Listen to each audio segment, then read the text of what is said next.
discuss. Oh, Kadambari's gone.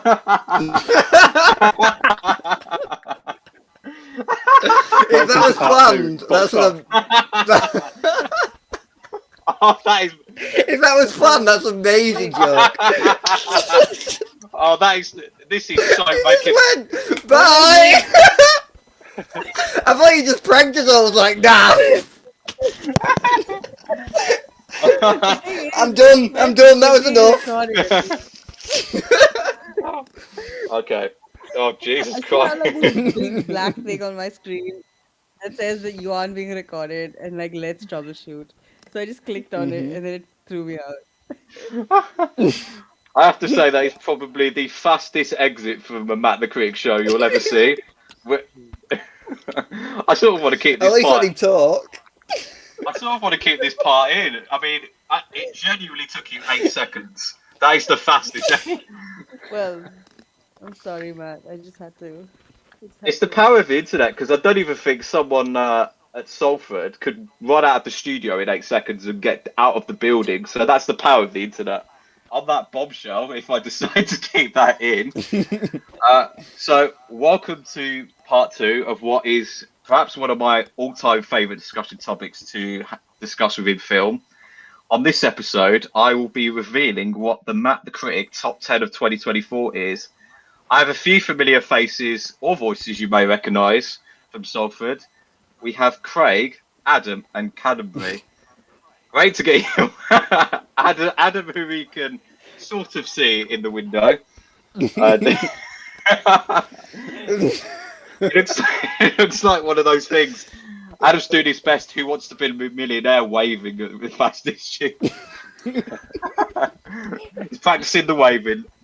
But firstly, I say it's great to get you all back on the podcast. I mean, we last saw each other at graduation, which it feels like a lifetime ago, doesn't it? It's just time just flies by. Yeah. But yeah, this is episode 22, and I quite believe we're already here. Just if things couldn't get any more chaotic this episode, I'm just going to let the viewers know that there's no fog that's creeped into Adam's window.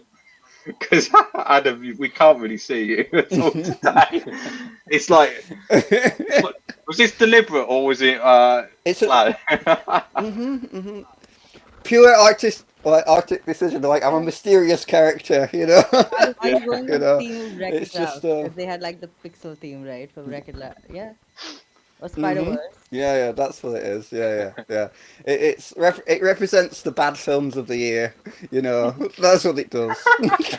Yeah. So when we get onto the good films of the year, Adam will be. Hopefully, the fog will have disappeared. But, I think Adam's blurred his background, and the computer's not recognised a single human in that room, and it's just blurred everything. Yeah. Yeah. It's like that verification thing. Are you human or are you a robot? Where you click the traffic lights. I think Adam's failed that test this evening. But great to have you all. I mean, we'll stop taking the mick out of Adam's background now and actually get onto why we're all here. This is a celebration, really, of all the films that were brought to our screens last year. Just for a little bit of bragging rights at the start, I did manage to achieve the 200 target. 205 new releases last year. So, wow. Thank you. I don't know what got me through that. Probably Christmas break really helped to catch a lot of the independent gems. Just to get the perspective straight on what happened with last year's podcasts. Adam, you actually managed to get to 10 films, so that was really good of you. You're off to a good start. Kadambari, you got to 9 films, but you mentioned One Life, which came out this year. So, and Craig, you couldn't count to 10, so we just stuck to 5.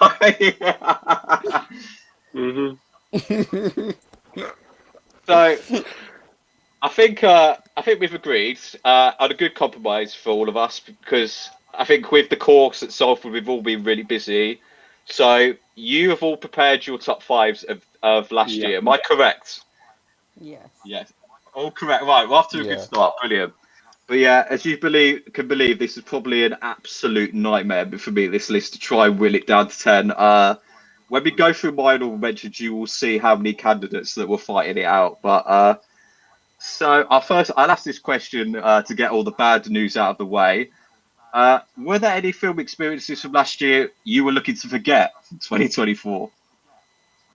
I'll tell you what wasn't great. Despicable Me 4. Now, I've stuck up for Really? them films. 1 to 3, absolutely loved them. Went to watch 4 on my own. Didn't help that they looked at me when I handed over the ticket like I was an absolute freak. Like, what are you doing at 7 o'clock at night going watching Despicable Me in a cinema full of kids? The film was just like, meh, it wasn't really doing much. I think the villain was like a big crab, which just seemed random. But also, more importantly, I brought in a pack of drumstick squashes because they were the cheapest sweets on the sweet test when I got fed up of them after 5 minutes. And at that point, like, that was it. Film was doomed. So yeah, would not recommend Despicable Me 4. Definitely not. Just watch the first 3 back to back. That's all you need. I'll say I think Adam, you can probably join in with this. I think Sony have had a rather interesting last year. The fact that Venom 3 was the best of the lineup probably says it all. But I don't know about you. When we saw Craven the Hunter, it was just like our messages to each other. We said it was better than Madam Web, but we didn't really say much else. Yeah, but the thing is, I don't know if it is better than Madam Web because I feel like I got more out of Madam Web. And in sort of in a so bad it's good sort of way with Madam Web. Well, Craven the Hunter is just such a bad film, but there's no joy in Craven the Hunter. I don't know Yeah. if you agree with that. There wasn't as little joy. I mean, the Rhino Man making weird noises that did something for me. But other than that, compared to Madam Web's like, Is it? compared Yeah. to Madam Web's craziness, it was just really dull and bad. Was Craven the Hunter? So I Yeah. think it might take the top spot for me as worst film of the year. Oh, okay. What I is think. worst film of the year, Matt?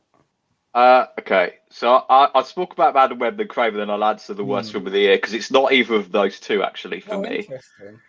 I think Craven is better than Madam Web because I laughed at it more. Yeah, I don't know what that's saying, but I mean, there's Did a you moment. Sorry. Craven more? Yeah, I didn't. I've just found Madam Web to be just bad. I mean, to quote my famous words, the shambolic misfire is what made me sort of go viral at Salford Uni. So I would say Craven was a shambolic misfire. I mean, it was just it was a bit of a farce, really. Just watching it. I think there's a bit in Craven the Hunter where one of the male characters is singing Harry Styles' "Sign of the Times." I don't know if you remember this, but they don't even try and mask the fact that it's not the actual actor singing. So you're hearing Harry Styles' voice coming from this actor. I'm like, no way is the guy that good. And then I'm like, oh yeah, of course you've. I think the most surprising thing about Craven the Hunter was the U-turns that happen in the film were so like rapid fire. I mean, there is a betrayal at the end of the film that happens out of nowhere. You know what I'm on about here, don't you? And I thought some of the side characters were just absolutely wasted. There's an assassin character who's actually on paper should have been the best part of the film, but he gets buried in a shoebox for the whole part of the film. Well, he was in. I think he was in a different film, and no one told him. That was the issue with that one. I felt, Different yeah. film, but nobody told him he was supposed to be in a Craven the Hunter film because, like, he didn't have anything to do with the rest of the film. He was a great character, but not in the right film. Yeah, just not in the right film at all. And then the ending, but his brother just turns into a little version of himself, and that's meant to like, oh, that's worth another film. So at least I want to see that film where he's just a little version of himself. Yeah. That's genuinely hilarious. Can you think about it? What is that power? Yeah, so I think Marvel are not in the best position right now. I mean, there was one part of Craven I actually liked, which was like a car chase sequence. I thought, okay, that's woken me up a bit, which is always a good thing. I don't think there was any real sequence in Madam Web that I even went out thinking I'm ever going to rewatch that. The actual chase scene in Craven the Hunter's, I mean, it's only 5 minutes, but I mean, it's somewhat salvaged what I think is Madam Web was 1 out of 5. This was 1.5 out of 5 for Craven. So, I mean, we really are talking just little hairs that are split in these fantastic movies. But yeah, just go on, Matt. Sorry. yeah, The just scene in the cafe. I think that was in Madam Web. You know the scene I'm talking Yeah, about? That yeah, I know exactly. was a fascinating study in bad writing. Yeah, If you want to study bad writing, just watch the scene in a cafe. Because that's just fascinating. Like, nothing makes sense in there. None of the characters do anything that they do in real life. And then it happens twice because of time travel. well, I've set up the whole contextual sort of background for that scene. Was that so Dakota Johnson's character, who's Madam Web's, trying to help these girls escape this. I don't even remember the villain, but I don't care. And they decide that to make their presence known, they decide to in this diner. They decide to get up on the tables and start dancing. And I'm like, you absolute morons, because you just wait for a sniper to just come in and just. I sort of wanted there to be like a nuclear bomb in Madam Web, because that would have just spliced up everything for me. Madam Web was just disappointing. Craven was like, I don't care, but Aaron Taylor Johnson is trying, but I think, yeah, I mean, God, the ending to Craven the Hunter was awful. Russell Crowe's Russian accent was horrifically bad. Mhm. But for my worst film of the year, it does actually feature Russell Crowe. So if you wanted to do a double bill of Craven the Hunter and the horror movie The Exorcism, I don't know if any of you have heard of this. I know of it. I've never watched it for Nope. good reason. This was the only film from last year that made me so angry at horror cinema. I mean, I probably was not a very nice person to talk to after that film. In terms of my level of anger, because every horror trope you can think of is meshed into one. It makes no logistical sense whatsoever. It's essentially, I think he's been cast in a new film, and he sort of he goes a bit crazy, Russell Crowe. But I mean, firstly, you would shut the production down sooner than what they intended in the film. I checked my phone as well, which is something, if people go to watch a film with me, something I never really do. I'm quite good with the etiquette. This was a 90-minute film, and 45 minutes in, I was banging my head, wanted to leave. It was worst film of the year for sure. I mean, one of my favourite things actually was sort of the response that happened in the credits, because basically what happened was guys sat a few seats down from me. I could just hear the sighs when the credits rolled, and literally got up and said, "Well, that was a load of old shit, wasn't it?" I just couldn't stop laughing. And I'm like, oh god, yeah. Exorcism wins the worst film of the last year for me. I think Sony, you could kind of predict how they would. Craven, I may have got in with a little bit of optimism for. I don't know why. I mean, they had a year and a half to try and rectify things, but yeah, I think the problem with I this. had a friend who shared the first 6 minutes, was it, of Craven? It was on YouTube, wasn't it? Do you know about this, Matt? It was I on didn't watch YouTube. I didn't. Yeah, I knew it released. I didn't But watch it I didn't. either, Yeah. but he messaged me saying, "I've watched it. It's brilliant. This film's going to be great this time." And I was like, "Okay, pal. Okay." He was like reassuring me this was going to be the good one. This was the one I've been waiting for all year. And yeah, it wasn't, was it? It wasn't quite. To be fair, if you saw the prison scene, I feel like in a bubble, you could say it looked okay. Yeah, I mean, I did start off the film thinking, okay, we've got some kind of hope here, and then it just. But I mean, some of the ADR is just awful. I mean, it's just. I feel like Aaron Taylor Johnson and I think it's Ariana DeBose who was playing the love interest. They were in the two completely different films. There was no chemistry whatsoever. But yeah, I think I'll stop bashing the worst films of the year, because we've got a lot to celebrate. Anything from yourself, Kadambari? Any bad experience from last year that stood out? Well, the thing is, ever since OTT, I mean, on Netflix and Amazon and sites like that have come out, I don't really let myself have bad experiences because I know if it's going downhill, I'll just go like, I just forward the film, so I just know what happens because I just want to know the plot, and then I'm done. So I don't. But So I did. Sorry. I was going to say Animal. No, no, Animal no. was You don't want to give it a special 2023, mention. Adam. It was Was it 2023. I just checked. 2023? Yeah, it was Oh, 2023, I not felt like the 23. hype was this year or last year. I mean. I think it released in December last year, which is why it's Oh, still okay, into okay, 2024. But yeah, Animal okay. was a horrible film. I also watched this documentary about this actress in India, and it was one of the worst documentaries I've ever watched. I don't think you can call it a documentary also because so many of the shots were staged. They didn't know how to shoot it, and like they don't introduce anybody, and there's no flow to it, and it just made me mad. I was just mad by the end of it. So yeah, Yeah. that was one. That was one of many, and yeah. I think looking back on my list, it's interesting because Despicable Me 4 was actually not one of my 205 films. Would you believe? Don't make it the next one. No. I just didn't get around to it in the end. It's quite a shame actually because I know you're quite a big. I know you love your animation. I know we're probably going to discuss that a bit today, but yeah, it's not. It's kind Craig, of what maybe. was wrong with it? What was wrong with it? I wanted to watch it, but I didn't.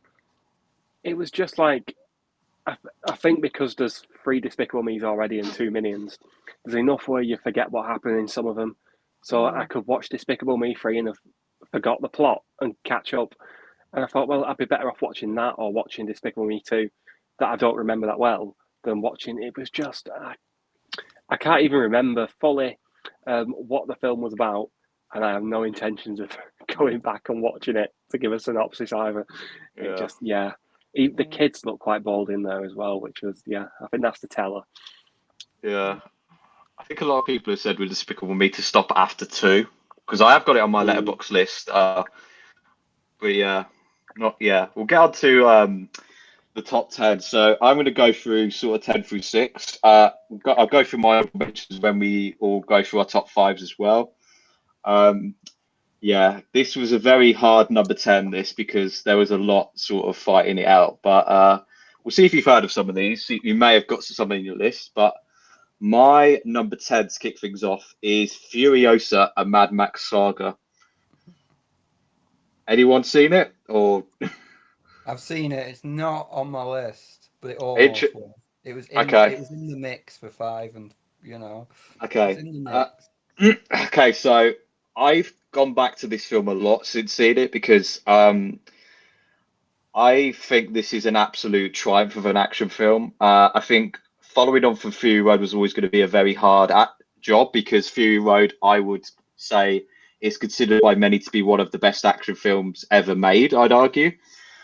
What I like about Furiosa so much was that it's a prequel that actually feels well justified for its existence. I think Anya Taylor-Joy has a very hard, convincing job. Because one of the biggest stories surrounding this film when it came out was that she had limited dialogue. I think it was like 32 lines of dialogue. And probably the best part is that you don't ever notice how little dialogue she has because the film is a really good manifestation of childhood trauma. The pacing of it, I find really interesting to talk about with this film because it actually takes 1 hour before Anya Taylor-Joy comes on screen. We see a young Furiosa. So, yeah, that choice I really liked by George Miller. It's incredibly well directed. The action is absolutely visceral. I saw this in a 4DX screening. Have any of you been to 4DX before? Nope. No. Do you know what it is with like the moving chairs and stuff? Yeah, I know Oh yeah, about I it. have Yeah. gone through it. I Wow. watched Into Spider-Verse in 40X. Yeah, we saw Across the Spider-Verse in 40. Yeah, that's a whole nother. But yeah, this was just insanely 4DX. There is a Warwick attack sequence that I was literally, because I was being thrown around like relentlessly, I was gripping the seats for. So it kind of goes to one of my favorite experiences of the year as well. I really just thought it was a visceral thrill ride. Chris Hemsworth is one of his best performances as Dementus. It's a very unhinged, chaotic portrayal of an absolute psychopath, but I think there's really good rivalry between Anya Taylor-Joy and Chris Hemsworth that feels formidable. It was actually a very sad story at parts. The childhood trauma, I think they're not afraid to hold back on the brutality. But I'm just a really, it's one of those films I didn't really know I had needed until I saw it. This was a really interesting one because I had actually avoided all trailers for this. I went in blind. I had this and Planet of the Apes in the same month that I just avoided all trailers, and it was just so rewarding because I watched the trailers afterwards and I was like, okay, you revealed a little bit too much, but yeah. So Furiosa is a very strong pick for number 10. Any of you seen Fury Road? Because Of course, I've seen Fury Road. Yeah, but yeah, Craig, no. I meant to before Furiosa, and then didn't watch that, so then didn't go and watch Furiosa also. So I might have to catch up with them both now if they're on the original fights. I can. But no, they are both worth your time. Even if you just like looking at good film visuals, there's some amazing visuals in both films, and they are just like pure start to finish action films, but still manage to tell a well compact story. Yeah. Like, I remember when Fury Road came out, nobody was really expecting much because Mad Max is an old franchise. It's a really old franchise. It started with Mel Gibson in like the late 80s, I want to say, Matt. Is that right? Yeah, sort of around then. And they just randomly said, well, we're going to make a new one without Mel Gibson, with Tom Hardy, and it's, you know, it came out of nowhere. No one was expecting much. And it's just a really great piece of visual cinema, as well as action and all the rest of it. But yeah. So no, yeah, it's worth watching. It's definitely worth watching. Both films are. Yeah, I think it's one of the very few blockbusters that actually had the good balance between the story and the visuals. I think there was a lot of blockbusters last year that sort of were dominated by thinking about the artistic vision of the world. I think Miller still, his artistic prowess is absolutely stunning. So yeah, love Furiosa, and that is my number 10.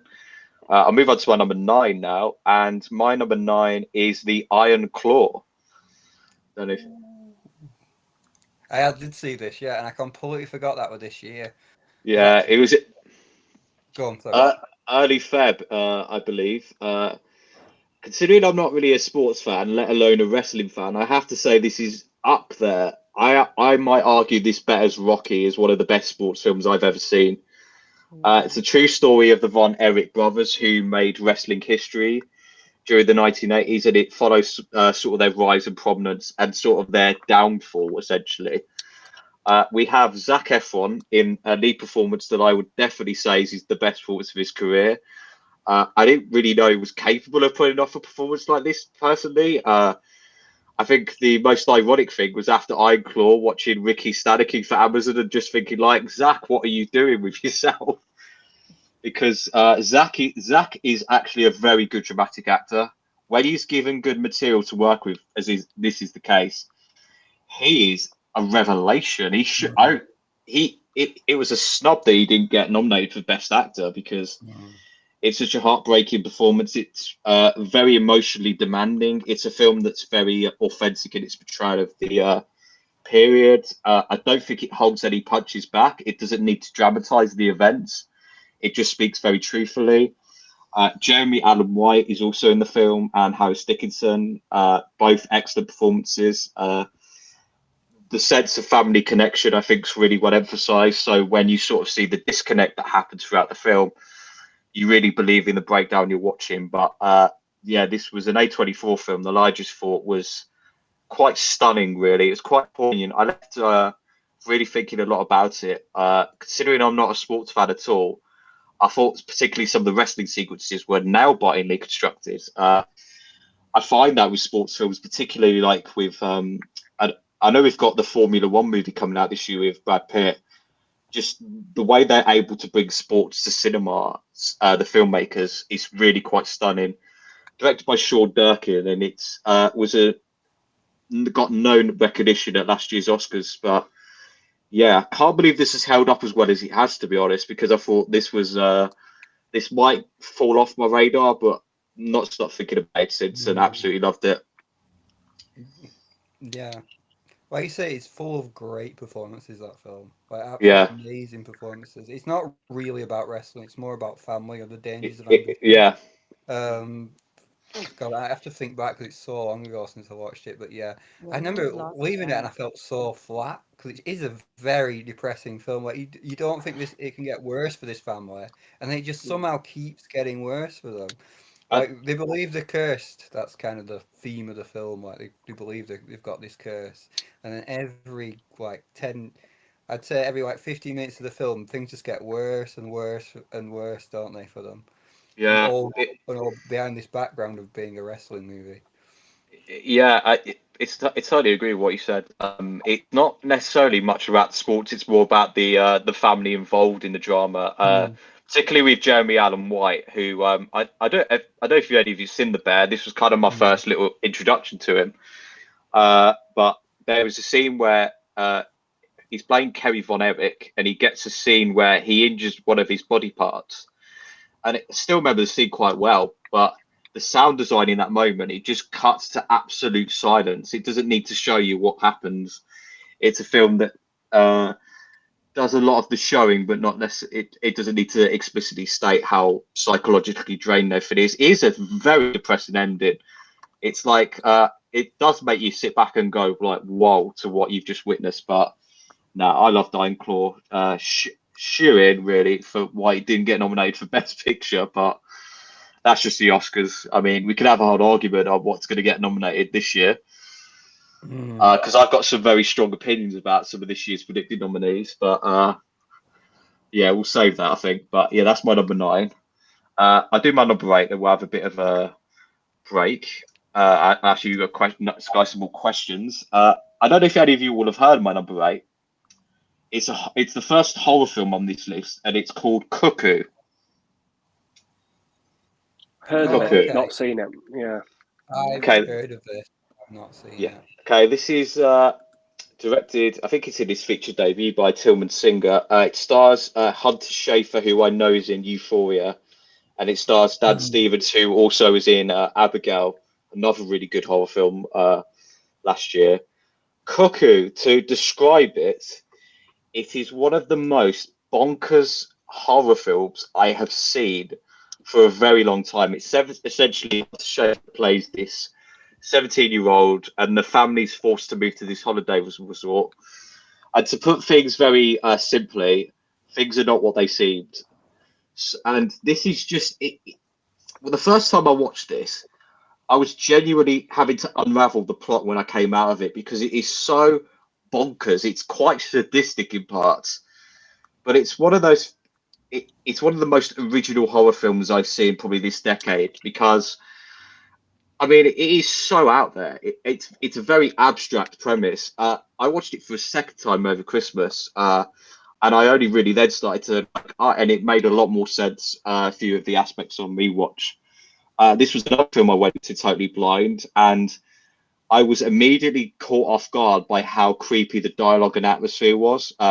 Dan Stevens is doing a German accent, and it is absolutely superb as this particular character, I'll put it that way. Hunter Schafer, I think there's a lot of emotional vulnerability. There's a particular backstory that I appreciated a lot more on a second viewing that sort of ties the family together. But it was an ending that really floored me, to be honest. I remember, I think I saw this. This was one of the first films I watched when we submitted our final year project for Salford. And I sort of needed that because I've been going into it. I knew nothing. And it was just like, wow, it really terrified me quite a lot, because it's a premise that doesn't need to be scary in what it's shown, but to leave a viewer thinking, wow, that was really screwed up and effed up, arguably. That I think is a harder thing to do. And that's why I loved Cuckoo as much as I did. It reminded me a lot of Barbarian, sort of the Airbnb horror movie. It puts you off going to any form of holiday resort, particularly any that are isolated. If any horror film that puts you off going to a location does a very good job in my eyes. There is one of the best jump scares of the year involving a bicycle traveling through the night, and there's a shadow that's lurking behind. Very effectively done. Atmospherically, it's incredibly tense. It's quite callous in places. It's quite sadistic. It has, Dan Stevens is one of the most absolutely bonkers performances I've seen all year, but really enjoyed Cuckoo, and I definitely would recommend it. Definitely would say one for the watch list. Probably the first film that, Did any of you know anything about this before I mentioned, or? No. No, I just looked. I recognised the poster, and that's it. Yeah, because I'd seen the poster, but I'd not seen the trailer. And do not watch the trailer, because it is such a treat to not what. Yeah. Well, you know me, Matthew. I don't do anything with horror. Well, you were talking about jump scares. Adam, do you remember the pigeon jump scare? So we went to watch. Was it the 30th anniversary of Shower or Grave, the first Danny Boyle film? Yeah. And we went to watch that, and all it is there's a pigeon in an attic, and it was the scariest moment for Canterbury in 2024. A pigeon in an attic. A pigeon. I thought she was going to run it out. was-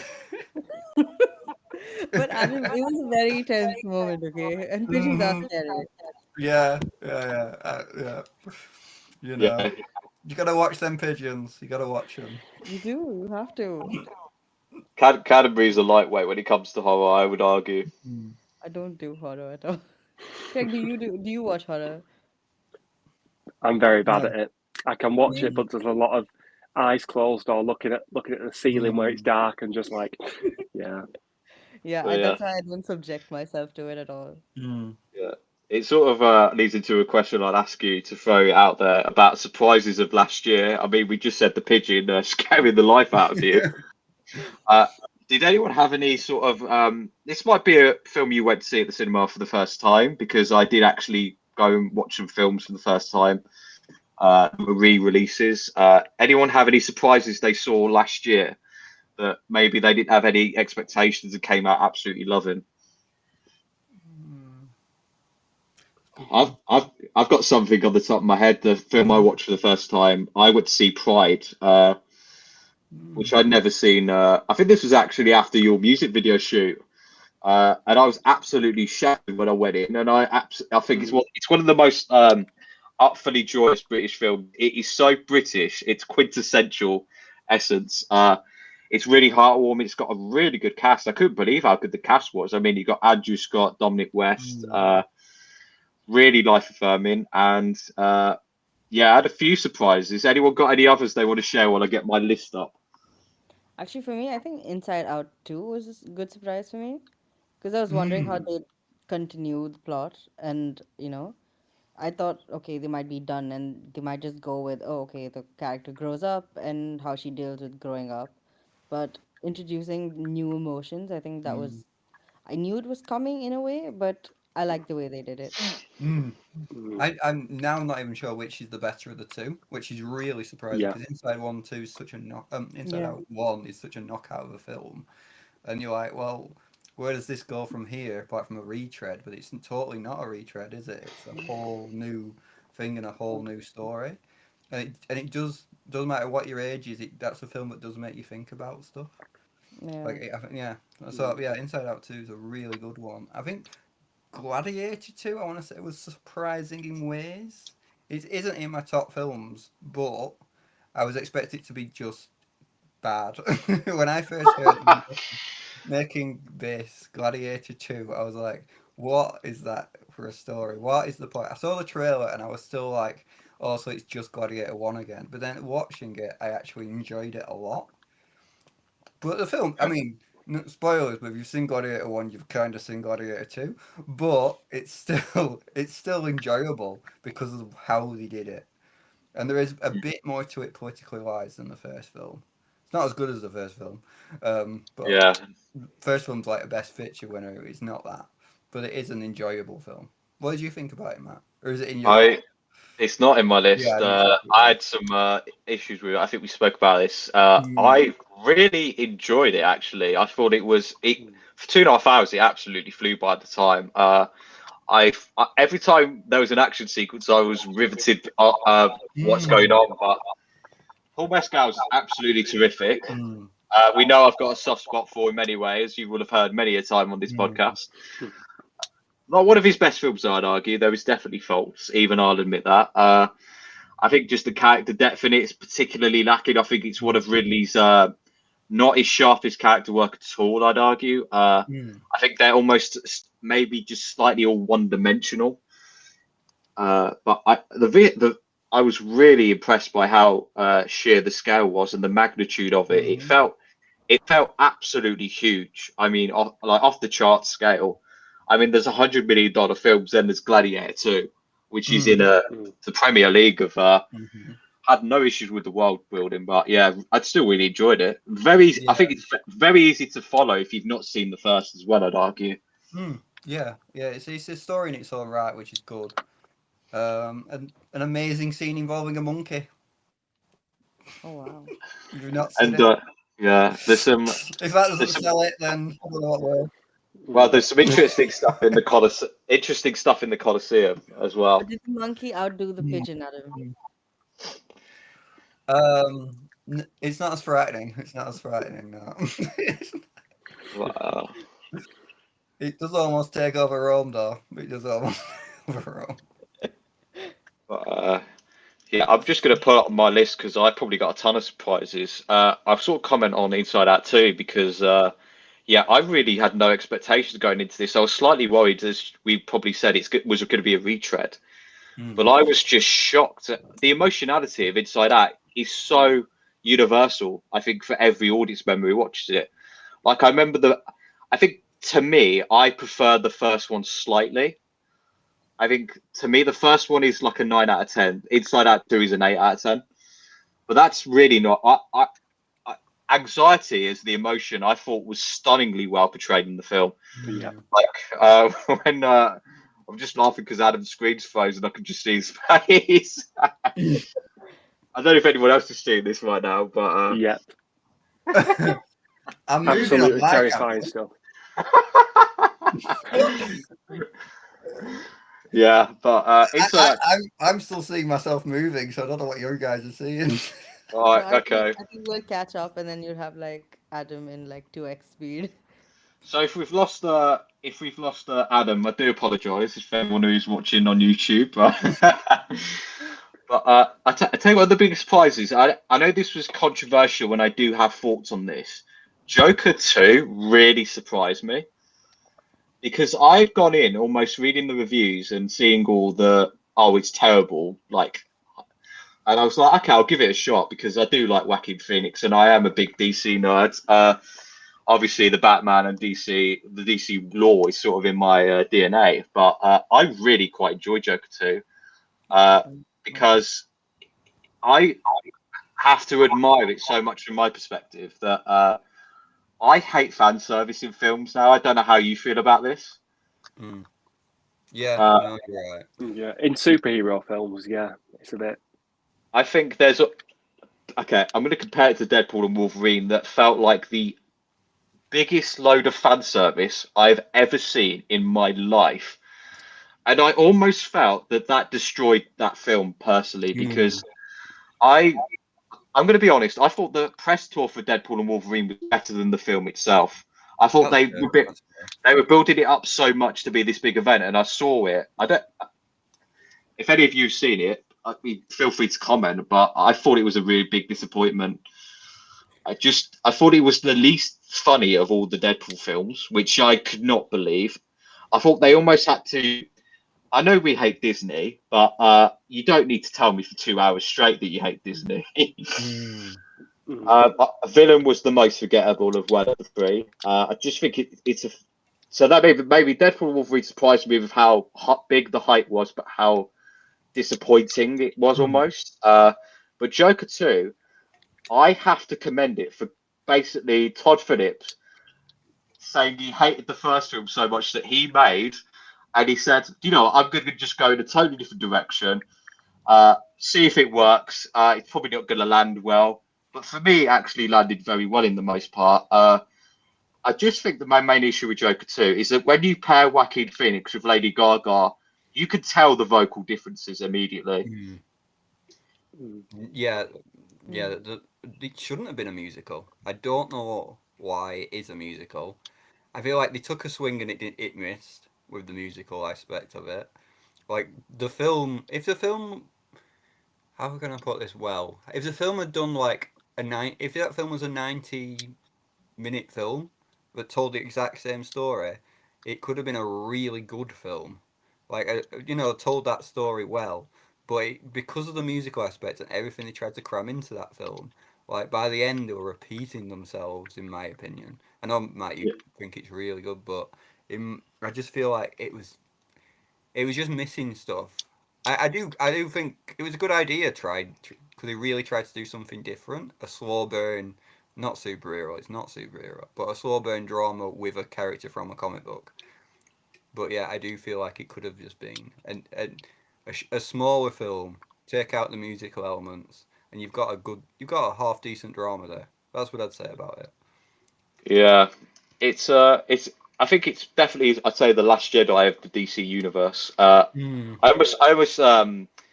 I almost, if anything, admire the conversations that have come out of that film, perhaps maybe more than because some of the elements don't particularly work. Like, I don't know if it needed to be a musical personally, because I think the crime drama is strong enough to hold an entire feature down.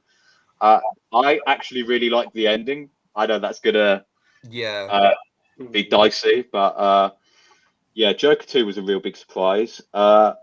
Anything But I else? think with sorry, I think with Wolverine and Deadpool, right? I think after Barbie and Oppenheimer, everyone's just trying to be the next Barbie and Oppenheimer, which is what they Yeah, tried. And I think Moana and Wicked tried. For Deadpool and Wolverine, they tried it with It Ends With Us. They tried to promote it together. But I think the movie is just made for PR at the end of the day. yeah. Yeah. So with that film, I didn't hate. I've seen it twice, which is ridiculous, I know, but I have seen it twice. I watched it again at home, and when you watch it again for the second time, you're like, "Wow, this really is a pointless film," because it has nothing to say. It like Logan. Has everyone seen Logan? Yeah, Yeah. Craig. No, Nope.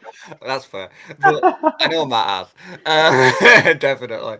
I mean, Logan's a really good film. It's a Yeah. very Yeah, good film. I think most people, I'd say 95% of people who see Logan like it because it's a good, powerful drama using the backdrop of an X-Men story, and and then to bring him back for this film, and then try again to do the Logan story, but in like I a don't 50 think they were minute. trying at all. Yeah, exactly. It weren't like they weren't trying at all. It's like they wanted to have the cake and eat it. They wanted to make a ridiculous comedy film and then jam little bits of drama to make a real film trying to say something. If you're gonna make a superhero parody film, make a superhero parody film or make a real drama film. The first Deadpool has a story.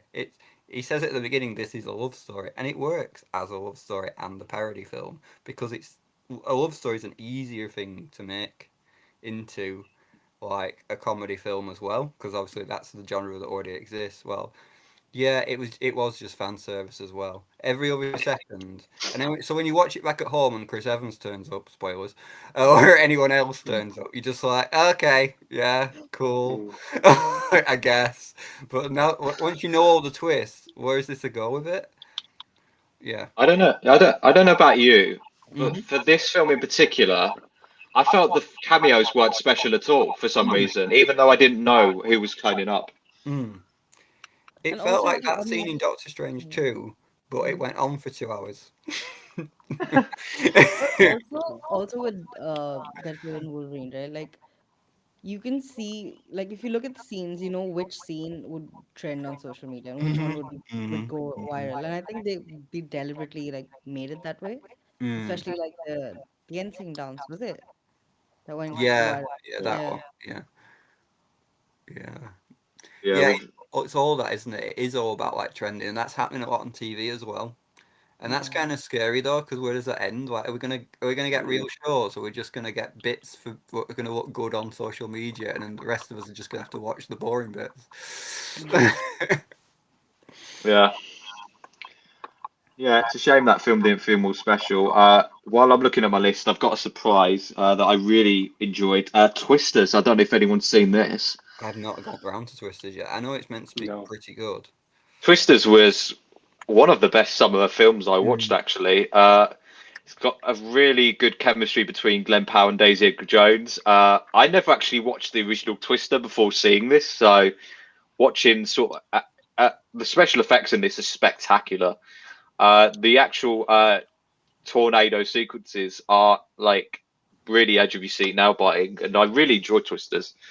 Quite a guilty pleasure of mine, I'd say, this from last year. Mm. I'm seeing what came out in the summer. God, there was not that. There was a few. I'm going to mention a few later. But yeah, I'll get on to my number seven because then we can go through your top fives when I've got through my seven and six. So my number seven. I don't know if any of you would have heard of this film. It's called The Beast. Anyone heard of this film? The Beast? Yes. No. No. So I went to Nope. see this. I went to see this at home actually. It's a sci-fi romance drama that is probably one of the most profound explorations into artificial intelligence I have ever seen. I'll set the film up to give you a little bit of background.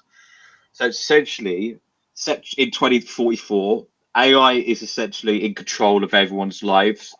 And Lea Seydoux, who you probably best know from Spectre and No Time to Die, she plays this woman who is going through this procedure, which we see play out in like 3 simulations. It's almost very similar to Don't Worry, Darling. I don't know if any of you've seen that film. Yeah, yeah. But it's essentially an experiment to see, can we as humans live without human emotions? So can AI allow us to almost be desensitized by the way we function in life? And also, can we not be sad? Can we just be almost robotic?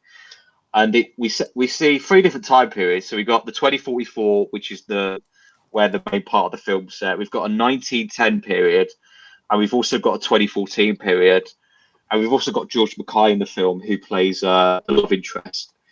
And it is a really slow burn of a film, but when it gets to the ending, and it hit me like a ton of bricks, I thought, job well done, because the statements it has to say are so relevant to today. I thought this was a masterpiece, because it's just I can't believe more people have been speaking about this, because it's just, George Mackay is absolutely terrific. Lea Seydoux really good. To play the emotions they do that convincingly is a real testament to their abilities as performers. I'm a big fan of George Mackay anyway. He was on a film called, I know which me and Academy saw, called Femme, from the year before.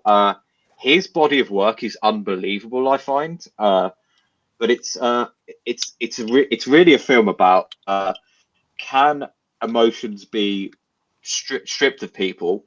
And with the simulations, you see almost them trying to function without them feeling that much emotion. And the ending is one of the most gut-punching smacks in the face you will see.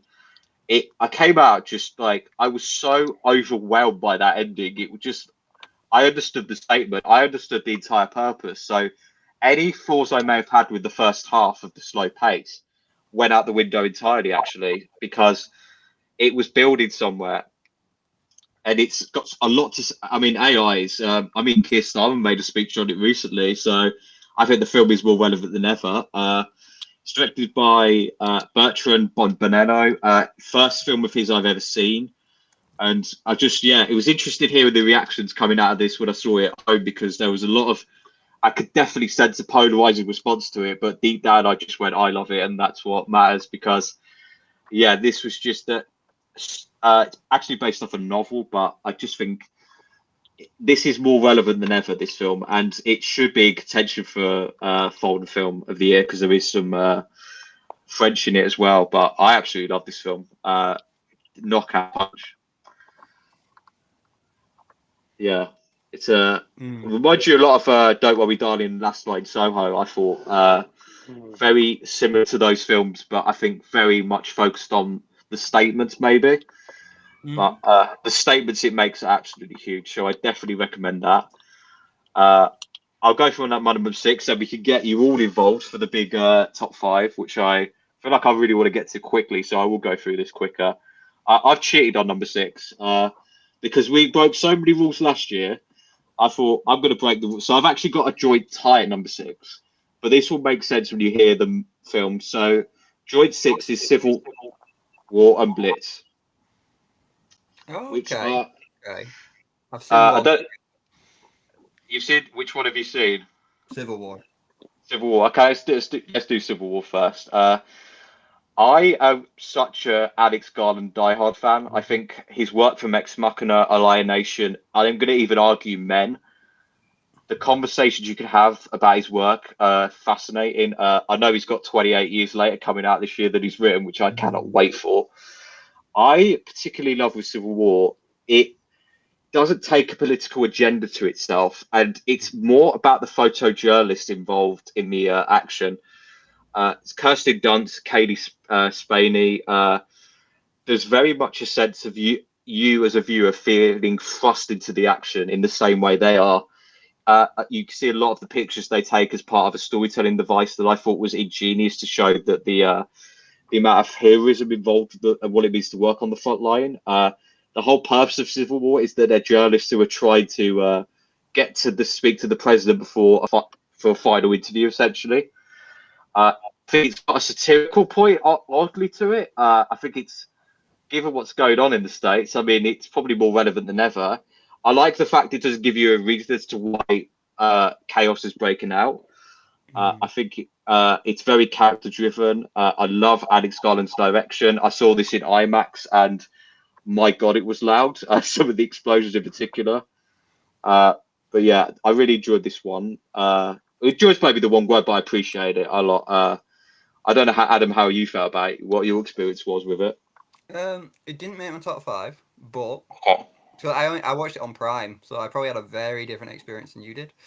But I did really enjoy it. I think it's a good film. I thought I did worry it was going to be like very political, one of those kind of films, and then going into it and knowing it was about journalists, and it was just about those characters in that car, the young girl, and how and the old she's seen it all while the other one's just learning kind of thing. And then it was really interesting because it's more about humanity. When you've got to take these photos of these things, you know how in a nature documentary you can't stop a gazelle being eaten by a lion. Well, where's the line when that's people? That's kind of that's a good point.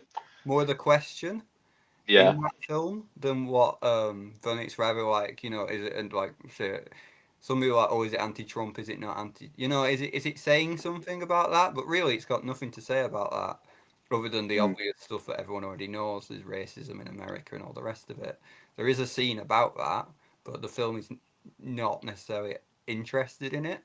It's just they're passing through all these different stages of what America could become. Yeah, and like I said about Beast, it's a film very much about its statements. I was going to say, I'm just looking at the cast list. The scene with Jesse Plemons shook me to the core. I've got to say, it's quite a fascinating story because Jesse Plemons, who's Kirsten Dunst's husband, wasn't actually supposed to be in this film until I think, someone pulled out, and then Jesse Plemons opted to step in. And okay, if you don't watch the film, just watch the scene with Jesse Plemons because it is one of the most anxiety-inducing, horrifying sequences of that last year.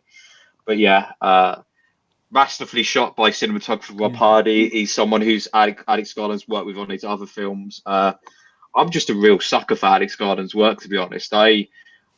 I always find them incredibly thought-provoking more than anything. So that would be part of number 6.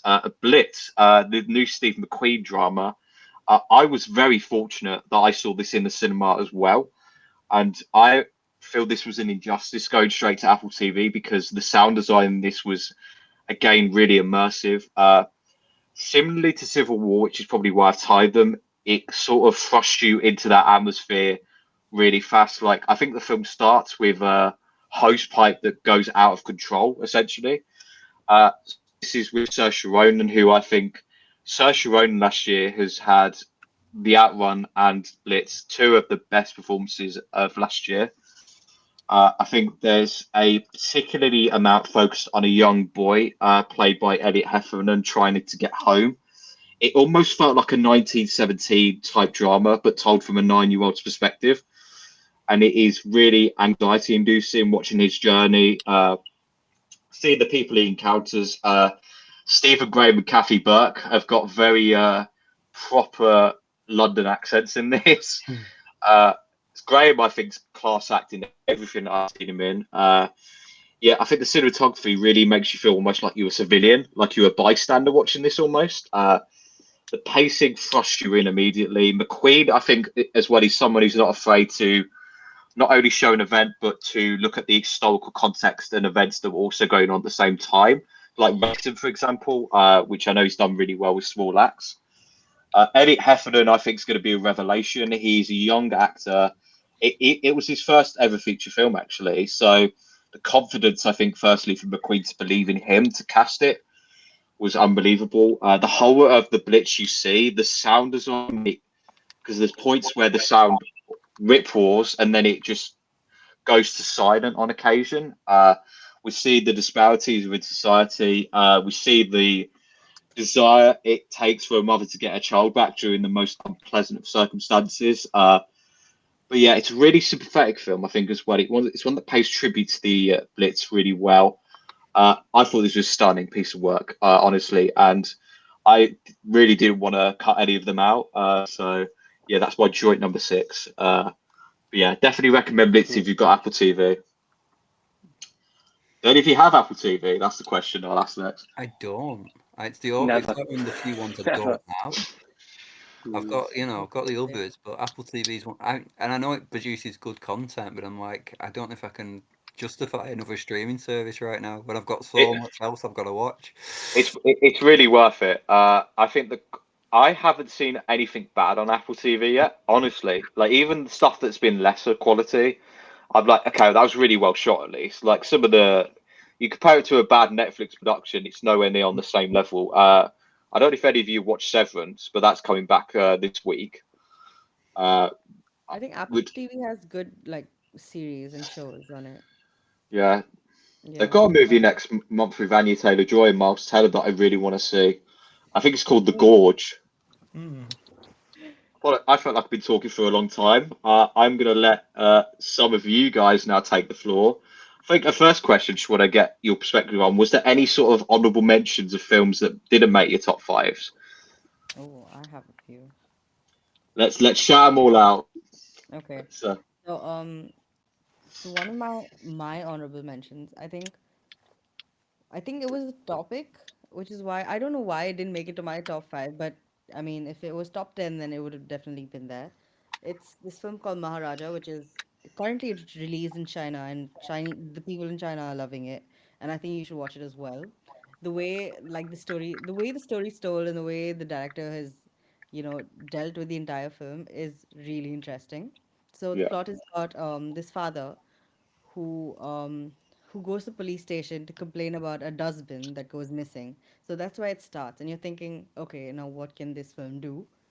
And then it like from a missing dustbin, it goes on to talk about his daughter who's raped by a few people, and Okay. then spoiler is that then later you find out that the dustbin saved his daughter's life, and the daughter is not his daughter, and the rapist turns out to be the girl's actual father. Wow. Yeah. I That's mean, you should watch it. It's much better than me explaining it, but it's a really good film. yeah.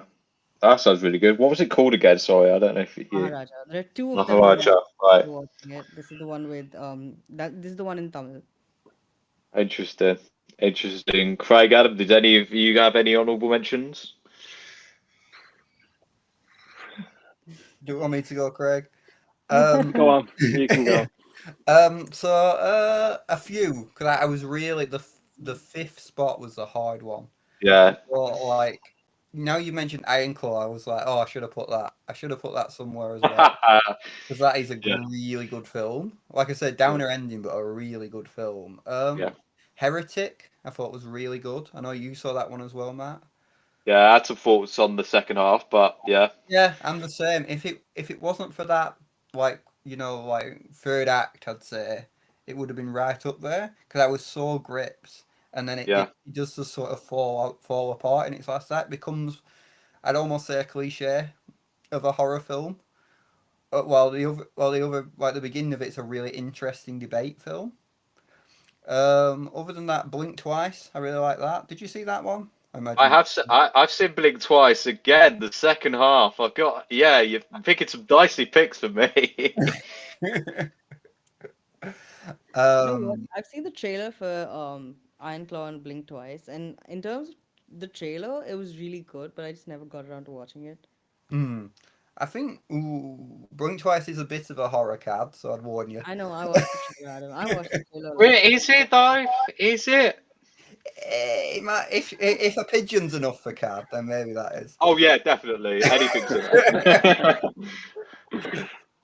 enough. Monkey Man was a film I really enjoyed. Come Kadambary's going to berate me. Yeah, we might talk about that This is later, my so I'll top leave five. that one. Kingdom of the Planet of the Apes, which I know you didn't love, but I did. I thought it was good. I think. Yeah, you definitely thought it was better than me. Yeah, I think what they had to do to move that franchise forward, and they managed it. So, yeah. Any others? Oh, Alien. I thought Alien did well this year. Actually, Yeah, you know. that was one of my honourable mentions. I thought Alien Romulus was incredibly compelling.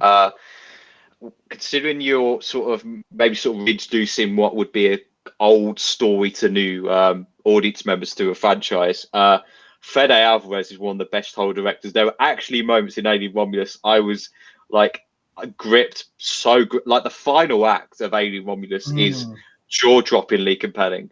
Some of the set pieces, I'm going to be a little honest, it maybe didn't make the top 10 for me because I sort of forgot about the plot because I stopped caring, but I always didn't care because this was during when we were doing our final year project. So this film was a breath of fresh air. I absolutely loved it. Really good performances. Katie Spaney, David Johnson. Fede's one of the best working horror directors, I'd argue. Yeah. Yeah, it really does, and it managed to mix almost every single film because it's is it the 7th or the 8th Alien film now? So there's been a lot, put it that way, and it manages to mix them together, but also make a film where it stands on its own, and that's a really hard thing to do. So the fact that it does that, it's just enjoyable. The other Alien films are just, I don't actually hate them. A lot of people do hate them. Yeah. I don't know what your opinion on the Prometheus side of things are, but I don't particularly hate any of the Alien films either. Particularly Alien 3. Because I've seen the extended cut of that. I've got some good defense for that actually. So whole nother show, Matt. Whole nother show. Matt talks Alien 3. Anyone in?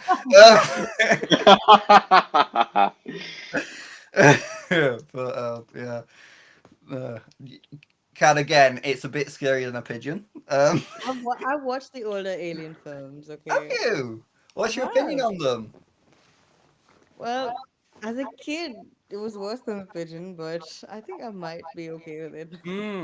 I don't think you'd be okay with the new one. No, I mean, I found them I feel like let her decide by herself. That's true. As long as no one's recording me while I'm watching the film, I'll be fine. Yeah. Next episode, live commentary, Alien 3 and Alien Romulus Double Bill. Yeah, we just do an Alien special with Cad screaming in the corner. Yeah. We'll let Kadambari get us host that one, I think. Yeah, I'll host that one.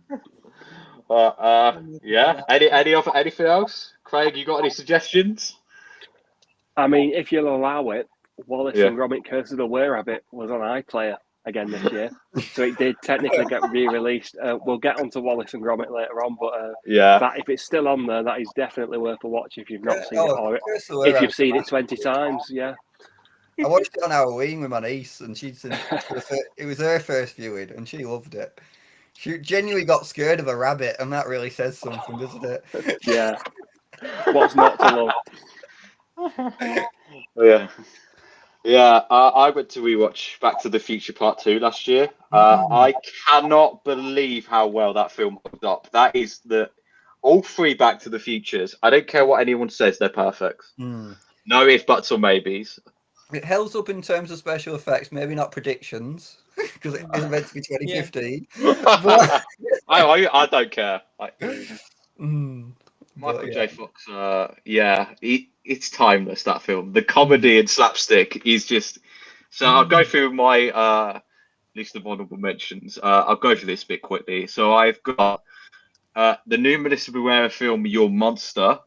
I don't know if any of you heard of that, but that's like a musical sort of horror comedy-esque film. Really innovative. Didn't know how talented Melissa Barrera was as a singer, but that was really good.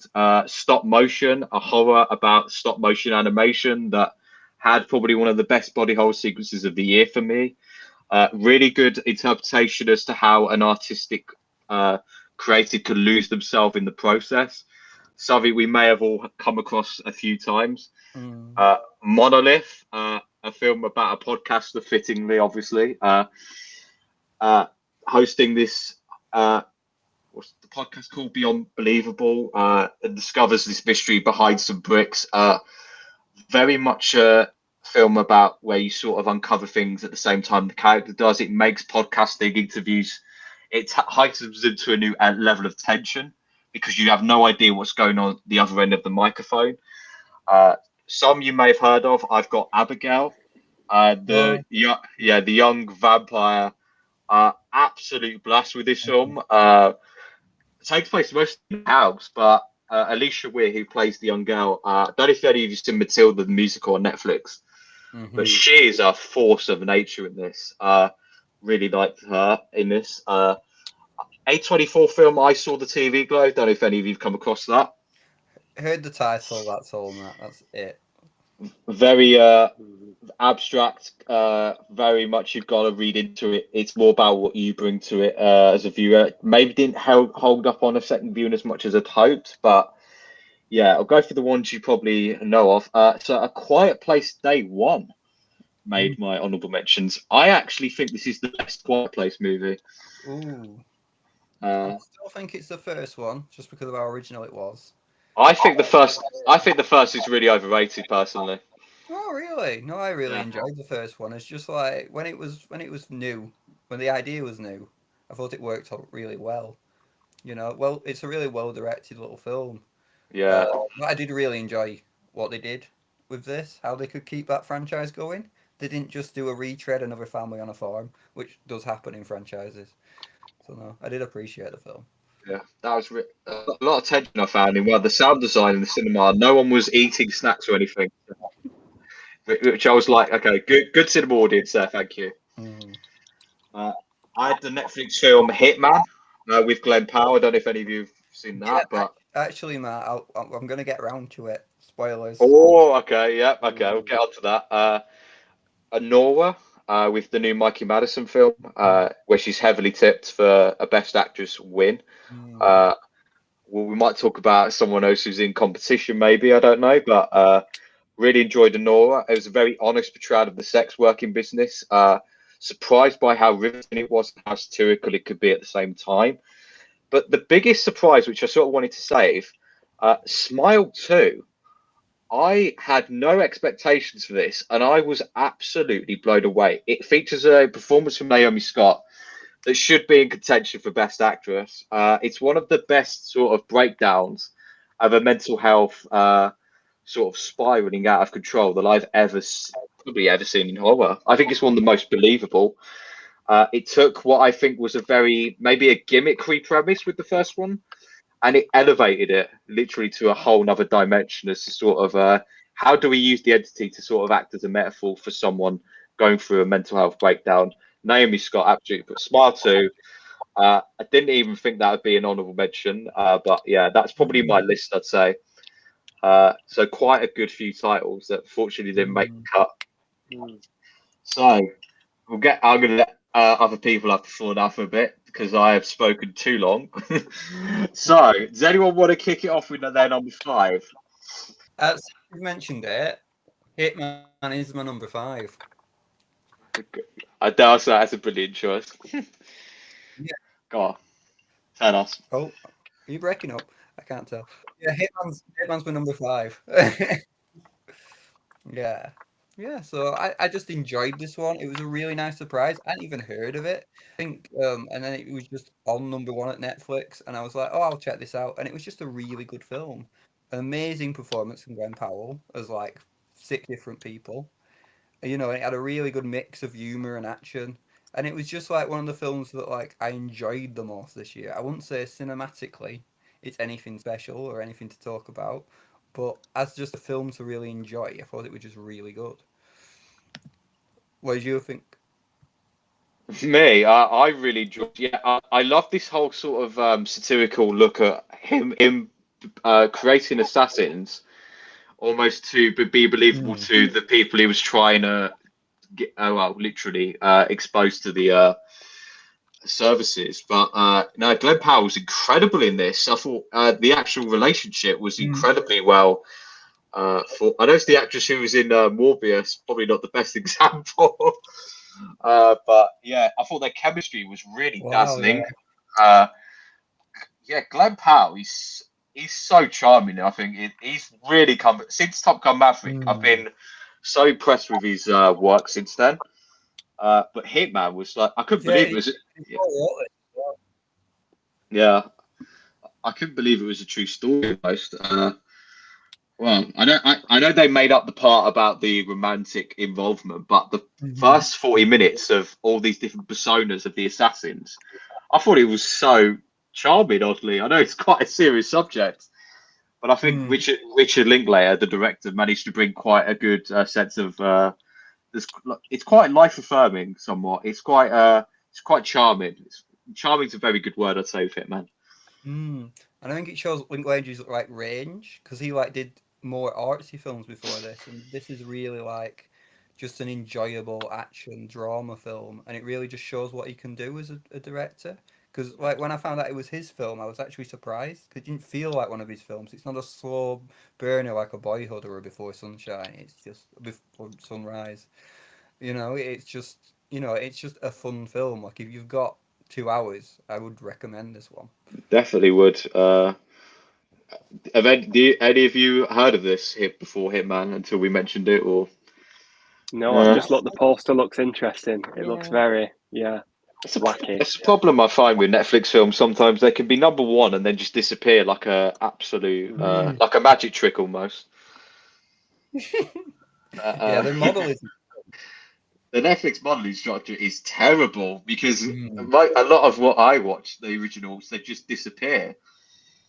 Which is shame, but I mean, I was reading this discourse about Netflix and how people are saying that, TV back in the day was much better because with Netflix and their servers, they have to keep deleting or like offloading stuff. So you tend to lose things if you don't put it on a list or something. Yeah. It's fascinating. The algorithm, I think, for streaming, because I know you did get a cinema release. I'm quite bummed I didn't see it at the cinema, to be honest. But nah, that's a really good pick for number 5. Definitely gets my approval. I think, Craig, should we go to you? I feel like I feel a bit bad. Yeah. My number 5 was very early last year. It was Boy and the Heron, and it was my first Studio Ghibli film, so I've never seen one before. Yeah. What I liked about it was the pace was a lot slower than I expected, to the point where I felt like the film was due to wrap up, and it was still introducing new plot lines about 2 hours in or something. And I just thought that's something completely different to what the sort of stuff you watch, the sort of stuff that's coming out of Hollywood, that kind of thing. And it was just quite, once you settled into it, it was just really relaxing from start to finish. And also, if you've not seen it, human-sized parakeets holding little daggers, which was, always good to see. Yeah. You know what's funny, Craig? I'm pretty sure The Boy and the Heron was in my 2023 list because I saw it in December, but it was 2023. Yeah. Oh God, here we go again. It was technically a 2023 release, but I feel like in the UK it might have come out in 2024.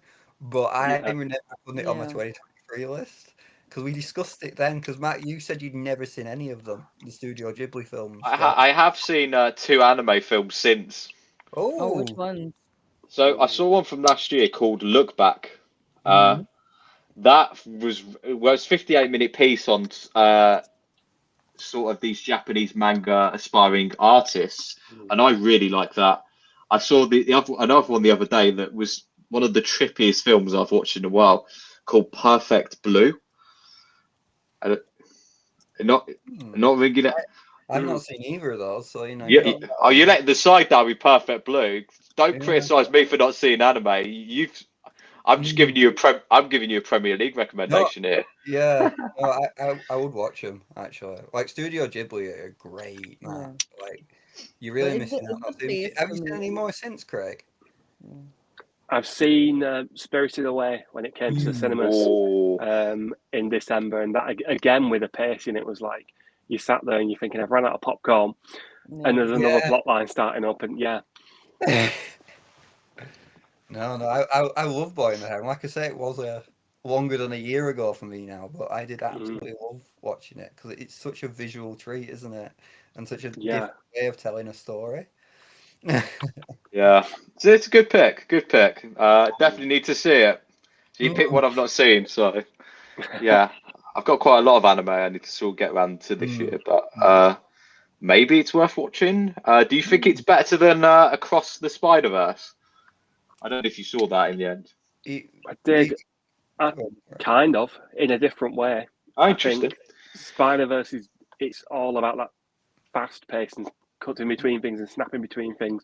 Boy in the Heavens, it's almost a complete opposite, to the point where it's hard to judge between them because they're literally doing completely different things. But yeah, it's up there. Up there, and it's a testament that it's stuck with you since January. I think that's with like with Ironclaw for me as well. Seeing it in Feb, it's like I'm surprised these have held out as long as they have. But that's a really good pick. But yeah, Kadambari, do you want to give us your number 5?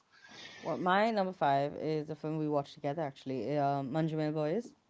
Okay, Yeah, I actually really like the way the film was taken because I know survival drama is not something I'm too big on, but I really like the way it was shot and and it had like a full circle almost. So for Adam and Craig, Manjumel Boys is about a group of friends from Manjumel who go to this place in Kodaikanal in South India, and they go to this place called the Devil's Kitchen, which was actually closed off for tourists, and it's based on a real story where a man slips into this crevice and he falls. I don't know how, but he falls down, like he goes really deep, and how his friends actually, sort of fight with the cops and the local authorities to save him, and one of them eventually goes down that crevice to save him, and the way they try to even show the guy who falls his internal dilemma and everything. I really like that. I really like the way it was taken and the set design because I was watching the behind the scenes of the film. I like how the set design had also taken place. yeah. It was my first film, sort of into that world of cinema, Manjumel Boys. So yeah, one of it was it's really compelling. I'll say that. Like, I can't as soon as it cut for the break for the because I didn't realize obviously there's intermissions. So when it cut for the break, I was like, "Oh, you bastards!" I wanted to keep it going. Like, I couldn't believe how gripping it was. I mean, it's that the actual cave shots, the claustrophobia, I think, is really well captured. Yeah. I'll say that with the camera shots, but yeah, first delve into that world of cinema and not look back since. So transformative, I'll put it that way. I say it's probably my. Shall I go? I'll go with my number 5. This is a film. Cadbury, I've bitten your ear off about this film more than enough times. This is my favourite horror film from last year. Oh, I know what this is. Would you like to say it? Is it Late Night with the Devil? It is indeed. I don't know if anyone else has got this on their list, but okay. For those of you, have you all heard of this film? Firstly, I've heard of it, but I haven't Yes. seen it yet, Matt. But I do really want to.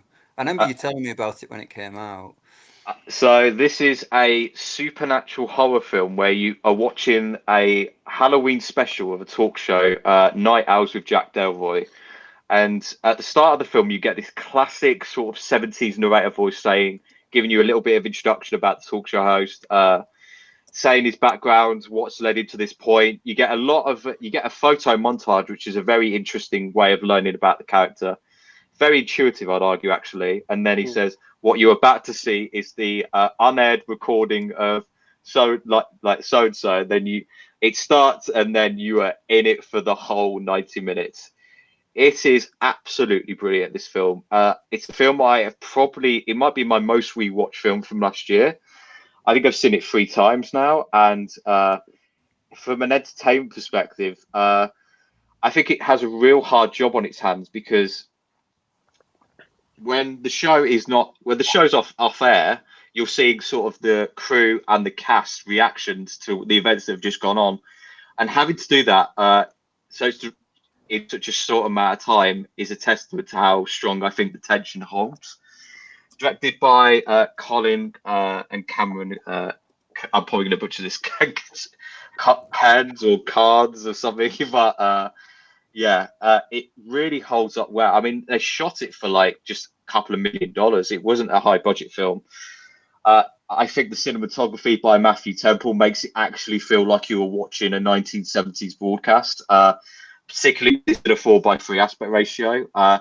It reminded me of films like The Menu in terms of the satirical hard edge it has to it going, because the character of Jack Delroy is someone who's very egotistical and is almost someone who wants to boost the ratings no matter what.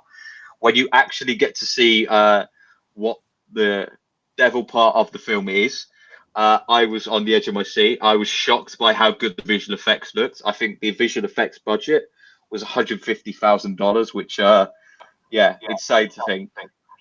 I remember I showed Kadambari the trailer, and you couldn't even stand the teaser trailer. So that's doing its job well, I think. I shout out David Dalsmaushin actually, because I see a lot of the time he plays the supporting roles in films. So nice to see him have a front leading part in this, because you believe he's a talk show host. You believe what you're watching is this broadcast. And it ends on a chef's kiss of an ending. Wonderfully satirical, devilishly charming, but it's got a real nice horror edge to it, and it has some actual tension, which I think's formidable. So that's my number 5. Strongly recommend you all to watch it, except Kadambari, who might go to have nightmares. But yeah, it's even if you just watch the trailer, you really feel like you're in the 70s talk show. So yeah, that's my number 5. Should we get on to number 4s? Craig, do you want to lead with your number 4 now? Number 4, we've already touched on it. Inside Out 2. I was skeptical going in because it's Disney and because it's a cash grab, and it's really hard for them to make a film without just the opening credits screaming out, "We want your money and we want it now." But I feel like it actually did it really, really well. It feels like now it's here. It was always going to happen. It doesn't feel like something that's been tacked on a few years later just to get some money. It feels like it's doing something really good. I didn't like the dog, the Bluefy dog, because it was done so well. It that's like the little memory dog that's locked away in the vault. And it took me back. It was like exactly the kind of childhood cartoon character you try and repress when you grow up, because it's like mess you up big style. So I didn't like it, and I thought, hang on, that's been so well done that it makes me feel uncomfortable just to see it. So I like that, and also anxiety. And I like the way that they turned anxiety into quite a lovable character as well for the kids watching it. So it isn't something to be quite as scared of, and it's something that they can kind of learn to work with. I thought that was, really, really well done. Yeah, that's a good pick. That I think it's maybe a film that slipped off my radar somewhat, Inside Out 2, because I saw it so long ago. But one of Pixar's best sequels, I'd argue, actually. Yeah, definitely. I think with Inside Out 2, right? When you look at the audience in the theater and you see like different people, different age groups in there, and the anxiety attack scene was something that stood out for so many people. Yeah, Fantastic, yeah. I mean, it was the biggest film of this 2024. Yeah. It Yeah, it absolutely was one of the highest. Wow, yeah. It's the biggest film of the year, and no one would have said that going into this year. You'd have said it's going to be Deadpool or it's going to be one of these other superhero films. Well, maybe not superhero anymore, but something Wicked, I like think. that. Yeah. But yeah, Inside Out 2. No one, like, what was it? 7? I want to say 7, 8 years break between the two, and it still managed to do that. I think it just shows when you write a really good film with really good emotional core to it, but you can sell to every single person, no matter who they are. That's how you. That's it. That's cinema. That's how you sell it. Yeah. Yeah. It's I want to get the total up actually, because I think it's 1.699 billion. Wow. Yeah. Not bad, is it? Not bad at all for Pixar. I'd be happy with that. I want to see what the first one made. Yeah. 858.8 million. Wow, so it nearly doubled. That is staggering. I mean, another thing is it stayed in cinemas for a long time. Yeah. And Yeah. what Pixar's mistake was, I know some of it was because of COVID, but one of the big Pixar mistakes was the fact that they dropped every little film on Disney Plus and not giving them a cinematic run. And some of them films that were on Disney Plus are great. I don't know how many people have seen Soul or Turning Red. Red, those Yeah. films. They're actually really good films and would have Yeah. done well if they'd have put some faith behind them and put them in the cinema. And I think it's a shame because Pixar are still a good studio, but the only films that people remember are like the duds, the bad sequels, you know. But no, there are some good films in Pixar. Yeah. I feel like with Inside Out 2 and this thing Pixar balances well, the universality of everything, where it appeals to everyone. It isn't just a kids' film. It's actually a very adult film on the surface, I would argue. Particularly with the emotions. I mean, that anxiety attack was pulse pounding, I thought. Just the way anxiety went berserk at the controllers, if I remember rightly. It was just having a meltdown. But yeah, really, I remember watching the first one a few days before. It's just, I couldn't believe it had been years since I seen. Like, how have I slept on? Something, one of those films you slap yourself like in the face when you realise I've slept on this gem for 8 years. So shame on me, but yeah, Inside Out 2 was class. Very good pick. Canary, should we go for your number 4 now? Well, my number 4 is Monkey Man. Actually, Oh, I really enjoyed that film. I remember watching it with Adam, and it's a shame that the film was banned in India. It wasn't even given a chance.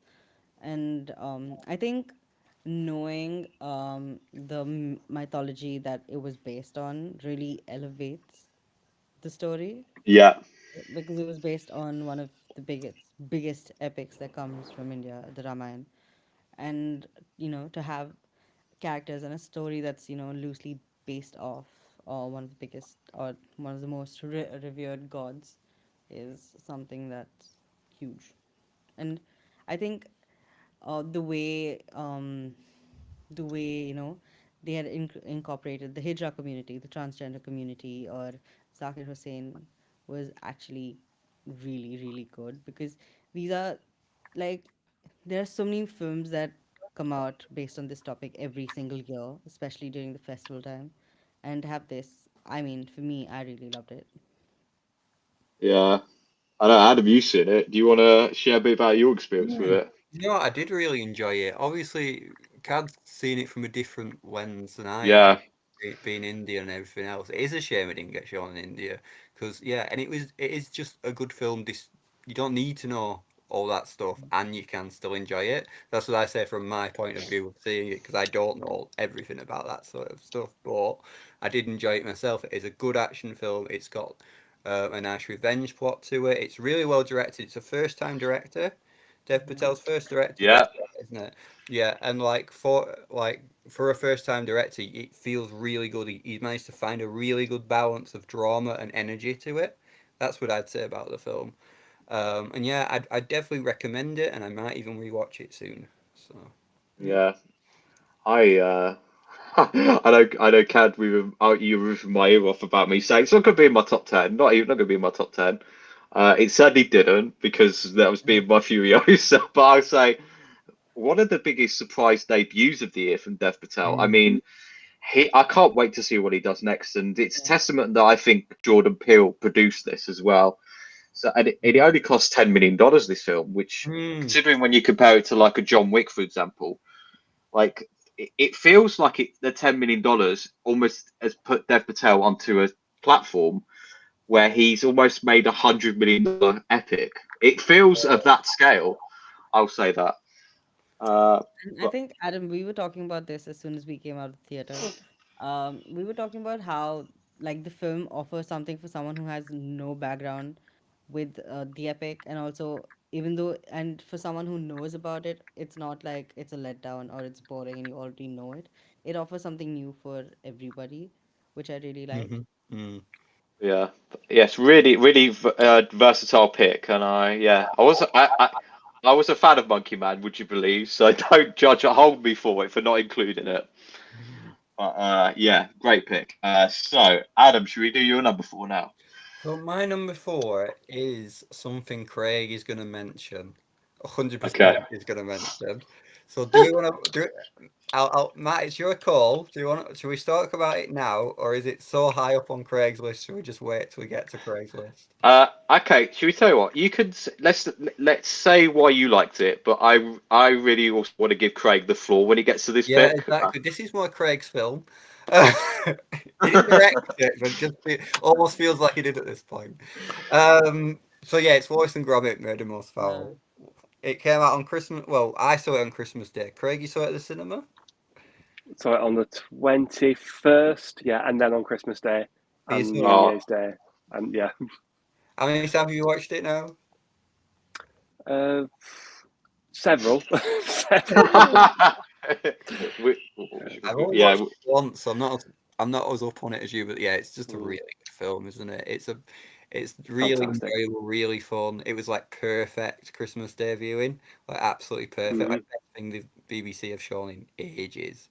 And it was just a really enjoyable film. It brings back old, like that kind of humour in a good way. Craig's gonna absolutely kill it when he talks about it later. But and for a whole new generation as well. I went and watched some of the older Wallace and Gromits in the cinema in early December, and the screenings were just packed with people aged 30 and above, no kids whatsoever. And I think now that'd change if they put them on again this year. You would be getting your younger ones in as well. Yeah, and they still hold up. Well, I think they do. Even One Day Out, which was started as a student project, which is mental. It's just and it snowballed into what it became. Like I think most of them had at least some Oscar recognition. This might get Oscar recognition. Yeah.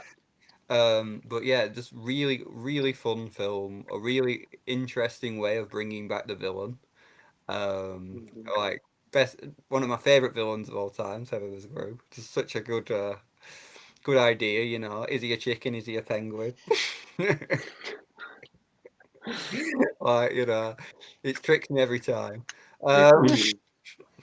But yeah, no, it was just a really good thing to watch on Christmas Day, and yeah, that's why it's my number 4, because like can't dislike a man and his dog and a penguin, can you? No, what's not to like? What's not to like? Yeah. It was a comfort blanket of a film, I'd say. Really good. We'll get onto that a bit later, I think, more so. I'll go with my number 4 now because I don't know. I might mention this. This is the new Cillian Murphy film, Small Things Like These.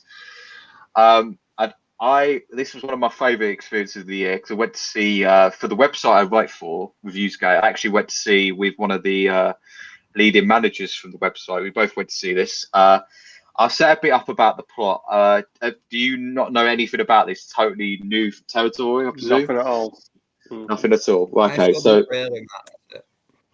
so Cillian Murphy is this coal miner. It's set during Christmas 1985, and he discovers some disturbing secrets kept by this covenant. And he's also managed his own personal grief too. I don't know if any of you heard of the Magdalene Laundries at all.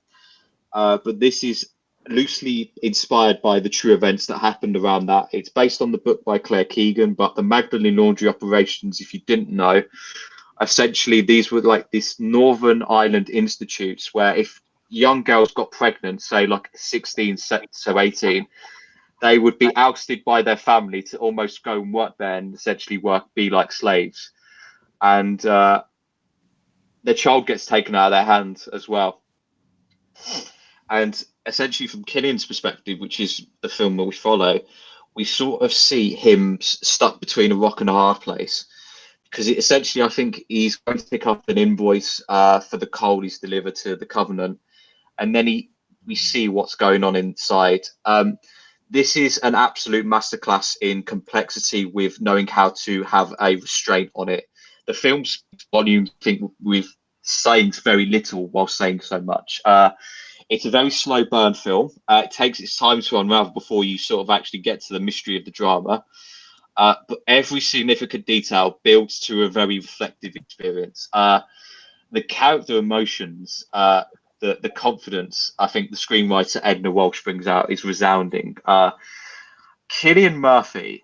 Oh my goodness! I don't think it could have got any better than Oppenheimer, but I think one of the best things. When we saw from the site, as I mentioned, he wasn't the biggest fan of Cillian in Oppenheimer. He thought he wasn't deserving of the best win. But even he turned to me as soon as the credits and said, "How good was Cillian?" So if anyone's out there doubts on Cillian, just go and see this. I think he's got probably the most conveying set of eyes in on film. I know that might sound like a weird statement, but his eyes speak so much to his character. The performances are astonishing across the board. I mean, I think the cinematography from lets Cillian take center stage. A lot of what's happening in the background is almost isolated. You've got Eileen Walsh, who provides, I would argue, a very unassuming performance. She juggles that morality conflict of right and wrong. Emily Watson, I don't know if you would have seen her in Chernobyl or something, for example. She's almost having to play a malevolent force with very evokingly alarming line deliveries. There's a horror type archetype she provokes without having to act evil, and this goes back to confidence. Nothing needs to be made explicit here with what you're watching. The scene between her and Cillian Murphy that happens later on in the film is pulse pounding to the brim with tension. There's quite, I think, quality to the children's performances. I think particularly with the perspectives you see sort of in this institute. I'll give an example of that. So, like, there's a scene where Cillian Murphy is just walking through the institute, and we just see some stuff that's happening around him, and we could already imply so much from what is just being shown to us, like a group of girls lining up. Little things create such elegant drama. I absolutely love this film. The sound design, it uses breathing in a real haunting quality. There's definitely an overhanging sense of past traumas catching up to you, similarly to Furiosa, actually, I'd argue. It's a film that lingers with you when you see it. The slow burn nature. There's no graphic depictions, which I really liked. No dramatizations.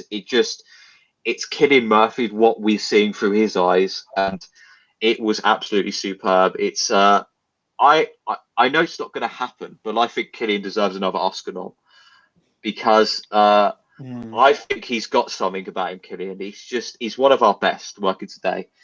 Absolute masterpiece of a film. Loved it. So, any Cillian Murphy haters after Oppenheimer, get your ass to watch this film. Okay, here's a question. I presume, did we all think Cillian deserved to win for Oppenheimer? Yes. Yeah, so I'd say, yeah. It's hard to. It was hard to say now who else was nominated, and Yeah, did I that's even what I see was. all their films before? Well, I think the most interesting thing was nominated performance. yeah, seeing it with someone who didn't think he should have won, and then having his opinion conveyed. I think was one of the most interesting conversations we had afterwards. We had like an hour discussion about the film afterwards. So yeah, just another reason why I love cinema from last year. So yeah, that's a really good number 4. Now top 3s. Adam, do you want to kickstart with your number 3 first? So my number 3 is a film that last year was going to be on the list, but technically didn't quite make it because it was released in the UK Yeah, in January. Do you remember that? Poor Poor Things. Things. Yeah, which is technically a 2024 film Yeah, from yeah. when it was released. Yeah, it does count. Yeah, Poor Things. I don't know how you feel about Poor Things, but I just really enjoyed this film. I remember seeing it and very little expectations. I saw it first weekend it came out. Obviously, Emma Stone won the Oscar for this one because it is just about her and her performance, and it was just such an original, fresh, bonkers film. I haven't seen it since it came out, but it still stuck with me as one of those like films that I just purely enjoyed. It was almost a comedy, but at the same time, it is really as interesting to say about like women and growing up and everything else. Yeah, so that's why it's my number 3. Yeah, it's a good pick. I really liked Poor Things as well. I think Yeah. it's got a Frankenstein-esque quality to it in terms of Emma Stone's character. I think the physicality of her performance is unbelievable. The way she has to move and convey these childlike mannerisms, I think with just the way she walks, is like stunningly well conveyed. Really good performances. I wasn't. Did you see the director's other film, Kinds of Kindness, out of interest? Yeah, I did like. It felt too abstract. Yeah, I like. Poor Things felt like it was made for the mainstream audience more so, I'd argue. Yeah, but it's a good pick. Yeah, it says a lot that it's stuck with you for like a year now almost. Because it did come out like early January, didn't it? I think it was one of the first things I saw. I had to really dig through my films, and then I saw that one. I was like, you know what? Yeah, it's still up there. Because at the time, it was going to be like one of the top films of 2023. And then remember when you discussed it, like, oh, we'll save that one. Yeah. But yeah. No. Yeah. That was a really good pick. Let's go, Craig, for your number 3. Mine, I don't think you'll like this one, and I only seen it last week. It's Wicked. I liked Wicked, thank you. I thought it is literally just beat for beat. It's Act 1 of the musical, but weirdly then lasts 2 hours 40, which absolutely flies by. And watching it, it's quite hard to work out exactly where they've added that time on from the like whatever it is hour 20 that you see in the theatre. They've just done such a good job of putting it together. I think the world design is brilliant. As they go into the Emerald City, I'm kind of looking and thinking there's nothing in that whole sequence of One Short Day that they didn't have to just make from scratch and imagine from scratch. It's like you've seen it in The Wizard of Oz, but there's that much more there. You've never seen it before. I only have one complaint, and that is that the audio of the songs is too low, because when you've been blasting it through your headphones for about 5 years, and then you go into a cinema, you go, fuck, this is quiet. But other than that, I thought it was absolutely perfect adaptation. And a fantastic press tour as well. A very interesting press tour for that one. It had an interview that went viral, I know, with Cynthia and Ariana Grande from one of my favourite interviews, Jake Hamilton, just their comment on friendship. That was really quite cathartic to see almost. Has anyone else seen Wicked? I've not watched it. I've not even seen it. Oh, I don't actually never even watched the musical. So like it'd be a completely fresh experience when I do see it. Would you say it'll be different for someone who hasn't seen the musical, Craig? Yeah, I think the musical's kind of a whistle-stop tour through it, which also, by the way, is completely different to the book. It's the book's very Game of Thrones, whereas the musical and the film are more like for all ages. So yeah, it's I think whatever you watch, it's a slightly different experience, but the film's more of a fleshed out version of what you see on stage than the book. Yeah. Mostly the musical itself's about 3 hours? And this is going to be, when it's all said and done, about 4 and a bit hours viewing, isn't it? Exactly. Probably longer as well, because it's coming on 3 hours just for part 1. So might even get 5 or 6 from it, yeah. Right, and part 2's out next December. Yeah. Not long to wait. I know. Not long. It'll happen. I have a question, because obviously you've seen the stage show. What was part 2 like compared to part 1? I mean, the problem is with a lot of musicals, when I listen to the soundtracks and I've not seen it on stage yet, if you stop at the end of Act 1, it's a really happy world normally. Yeah. And then if you go into Act 2, it kind of pulls all that apart.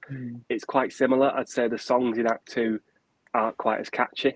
They're a bit slower paced. They're still as good, but they're probably not as kids on the playground singing them as Act 1. But I've heard they are putting some new original songs in, so they might be trying to up the energy as well. I think they've got Stephen Schwartz doing some more stuff for it, which would be fantastic, just to add to that soundtrack. Yeah. Yeah, I knew nothing about Wicked before I saw it, actually. So you've kind of got the perspective of someone who hasn't. Well, I knew Defying Gravity, but I couldn't believe how good the soundtrack was when I was watching it. I mean, these tunes are catchy as anything, and really good performances. Jonathan Bailey steals the show, I'd argue, somewhat. I like it. It's actually got a lot to say on themes of acceptance. being taken for one as group acceptance more than anything. Maybe lost me a bit towards the end with the pacing, but I still think for 2 hours 40 it did go quite quick. Yeah. I solid film for me, Wicked. I really quite enjoyed it. I would say at the moment it might be the contender for Best Picture win personally. Or I think it could be, well, that's a whole other episode, but that's, Wicked's a good one. I'm shocked the director John Chu is not getting more recognition, because people need to appreciate that there is an art that goes into making these films. Yeah. 100%. So, Cad, you want to go for your number 4? 3, yeah. Well, my number 3 was India's Oscar submission for this year. It's called Lapata Ladies, and it was I love that film. I enjoyed it. It's about it's based in a small village in India, where this couple, they get married and they go in the train. So they go into the groom's village on the train, and while he gets off the train, he takes another bride with him, not his. And he leaves his, and then his bride gets off at that train, and then she's just left there waiting for him at the station.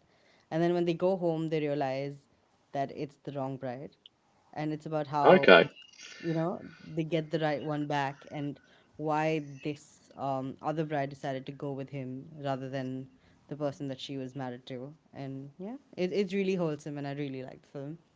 Yeah. Yeah. I still haven't seen this yet, personally. Yeah. I mean, if your question is how did he not know, it's because they had the concept of the gungat, where they like cover their face with a cloth, and he hadn't seen his wife's face before that. I mean, he has just once, and it's only when he came home that they could take off the gungat and see who it is, and that's why they realized it was the wrong person. Yeah. That's interesting. Yeah. Need to watch s- more Indian cinema, because I have been slacking at the end of last year. I can't lie. I've actually been revisiting a lot of older Indian cinema and Yeah. favorites, but this is something I really enjoyed. Yeah.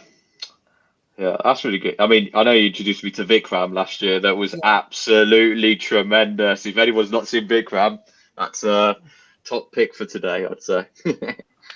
Yeah, that's really good. I'll go for my number 3, because I think Adam, I reckon this could be on your list. My number 3 is Dune Part 2. Yeah, I'll be talking about it later.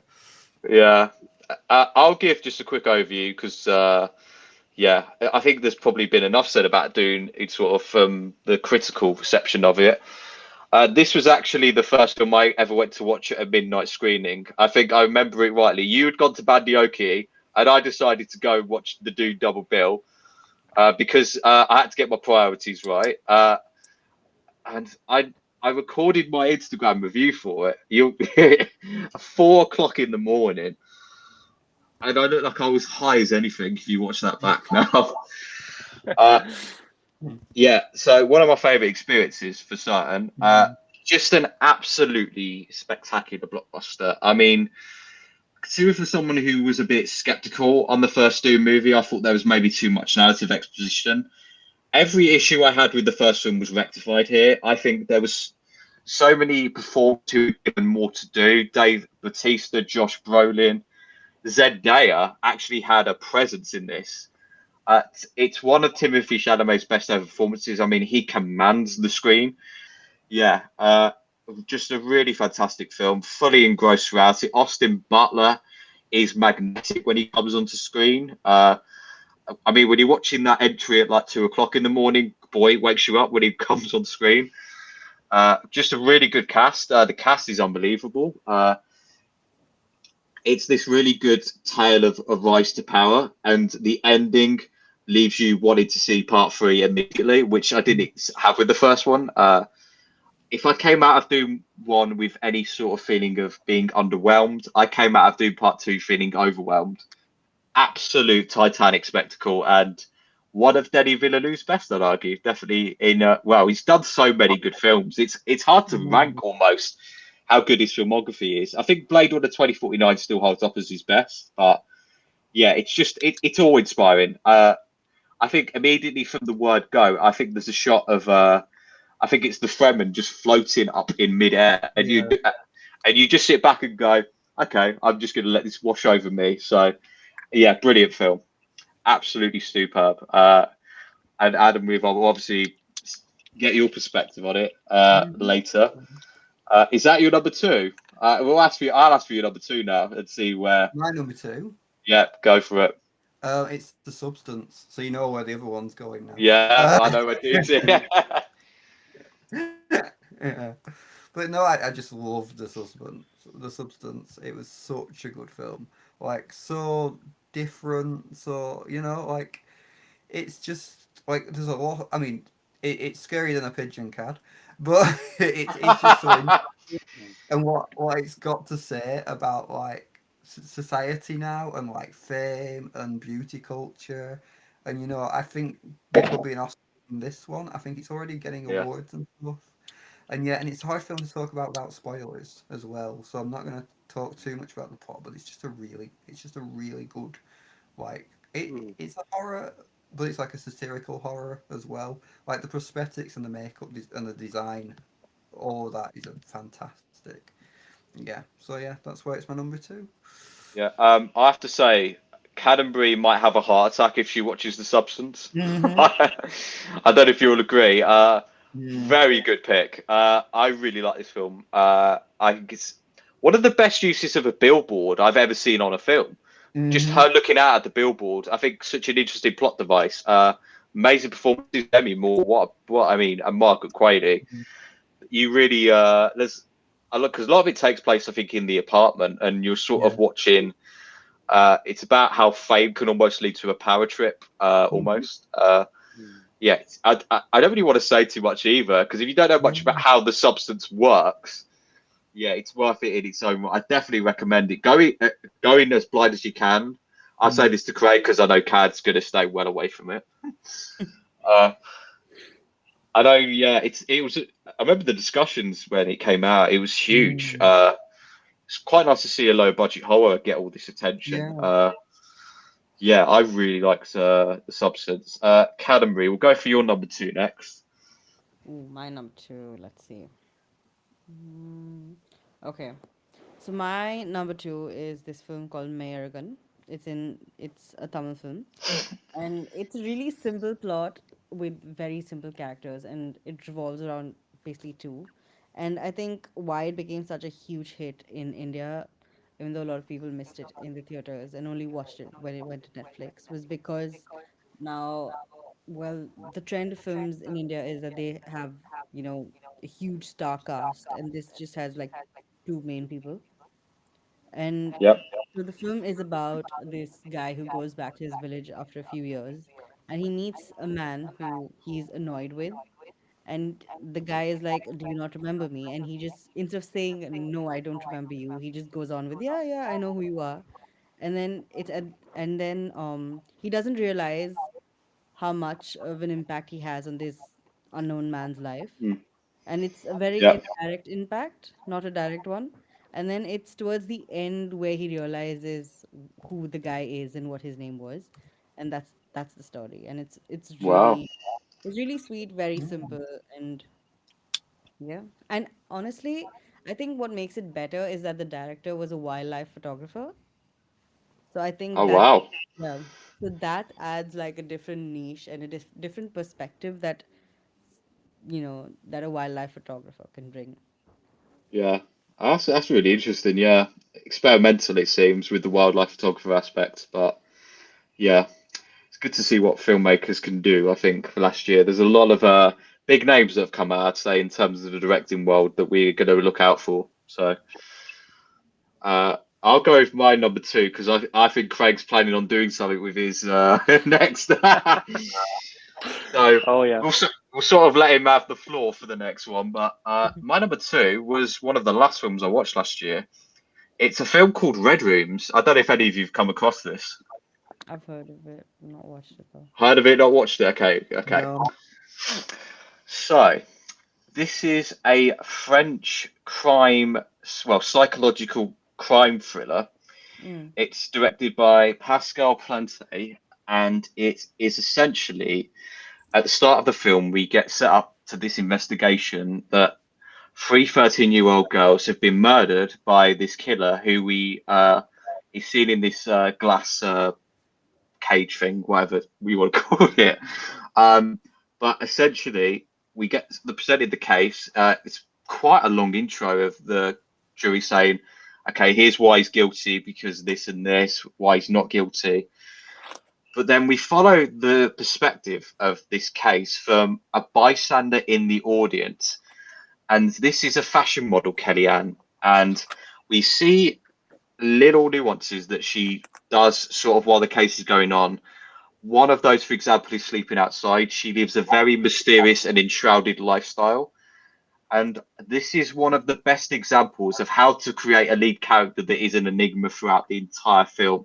And you still come away thinking, what was her true intentions of the film? Juliet Gariepi, who plays Kellyanne, it's one of the most tactical performances.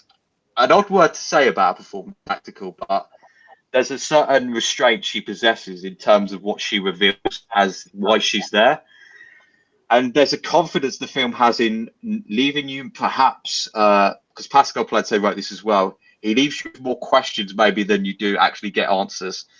The case almost becomes a secondary factor of the plot because you start to wonder why Kellyanne is there and what is her true purpose. There are several moments throughout the film that make you question what is she truly doing and why is she truly doing it. You almost have to come up with your own interpretation of what Kellyanne represents almost. You don't really know if she's good or bad. I've got my own interpretation, but I'll keep that off because of spoilers. But yeah, it was one of the most engrossing character studies. That it reminded me a lot of Anatomy of a Fall, where the character dialogue exchanges are that captivating. You're just almost gripped to the case. Almost the killer, interestingly, gets no dialogue in this. So I don't know if any of you've seen Longlegs with Nicolas Cage. No. Nah. Mhm. Overrated. Probably should have mentioned that to start, but I don't care. If Longlegs had the ability to walk, this gave Red Rooms the ability to run on all four legs, because this is how you do a serial killer film. There's no over-the-top nature to it. It's just, here's the crime you're being presented, here's the character you're being presented, you decide what their intentions are. And there is a restraint that you see her doing a lot of actions. There's a certain edge she has to offer fashion career that I won't go into, but yeah, it's Vincent Biron, who does cinematography, does a really good job of placing this character in the center of the frame, even with like long shots where you're looking sort of at the jury, you are always focused on her. So the framing is immaculate. One of the most thought-provoking dramas. I had to literally think for like half an hour afterwards, going, "What was her true intentions?" So yeah, I'm a sucker for crime dramas anyway, but this was really up there for me. And if I'm going to say there's one gem today, take away and watch, Red Rooms is a masterpiece. It's a masterclass in restraint, and it shoves Longlegs down the drain, I would say. Longlegs can take a hike on this. It's a serial killer example that should be set as to how serial killers need to be portrayed. Not unhinged, not chaotic, just there almost. It's and the camera work feels it feels almost like a ghost. And what I mean by that is there is a loop. Sometimes we see long shots of the camera just slowly moving across the screen, and you feel like you're a ghost in court, which is one of the weirdest observations I've had from last year. But yeah, it's got so much going for it. It's not even in contention for like foreign language film of the year, which I just find. I don't know what the Oscars do at this point, because half of what I mentioned today, I'd pick up on the. Yeah, I've got some hot takes on this year's picks, but yeah, Red Rooms is a masterpiece. One I recommend for all. So, Craig, your number two. Number two.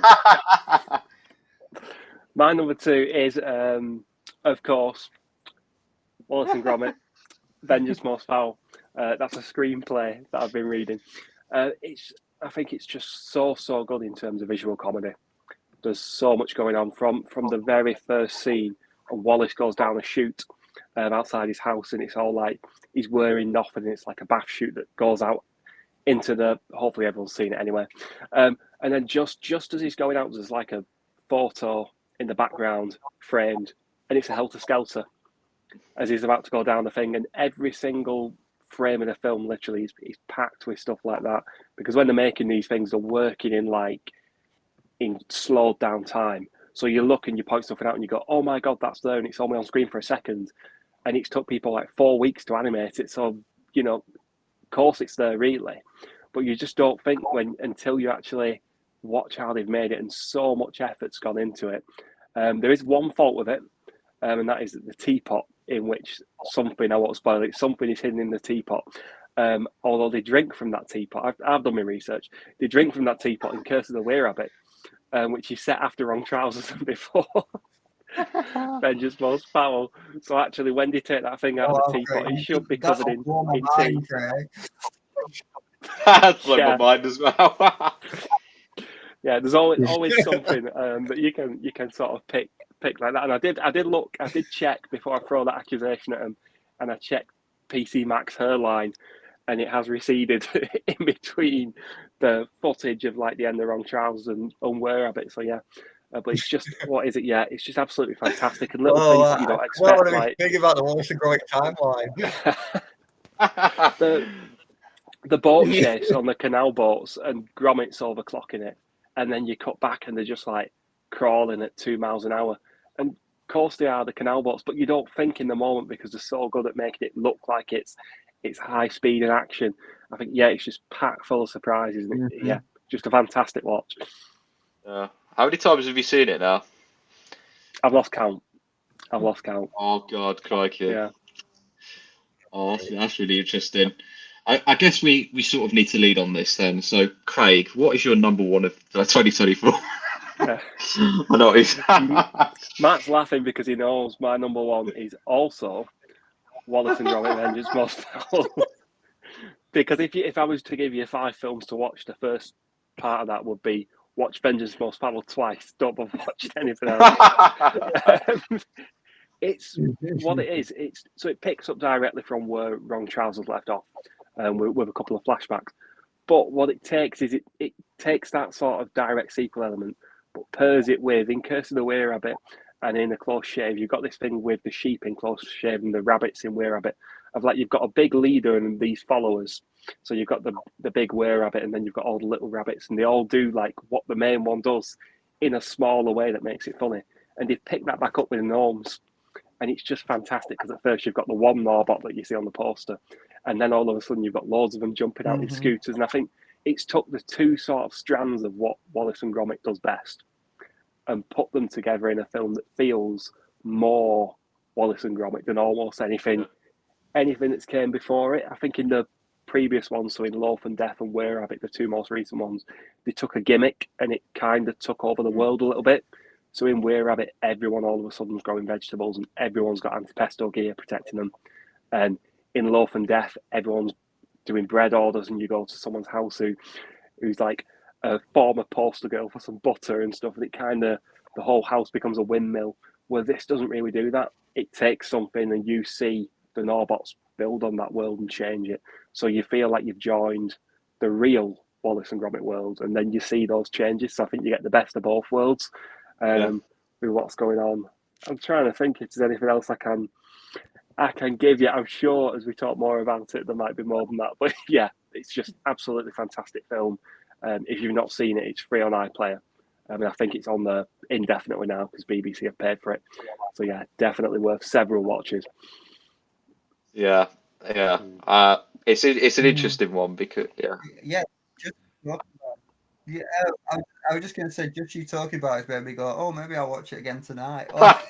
Yeah. Because you're right, there's so much detail in it. There is so much like little things. Kaj, you've not seen it at all, have you? You've not seen anything? I've actually watched clips from it. I haven't watched the entire film, but I did watch clips.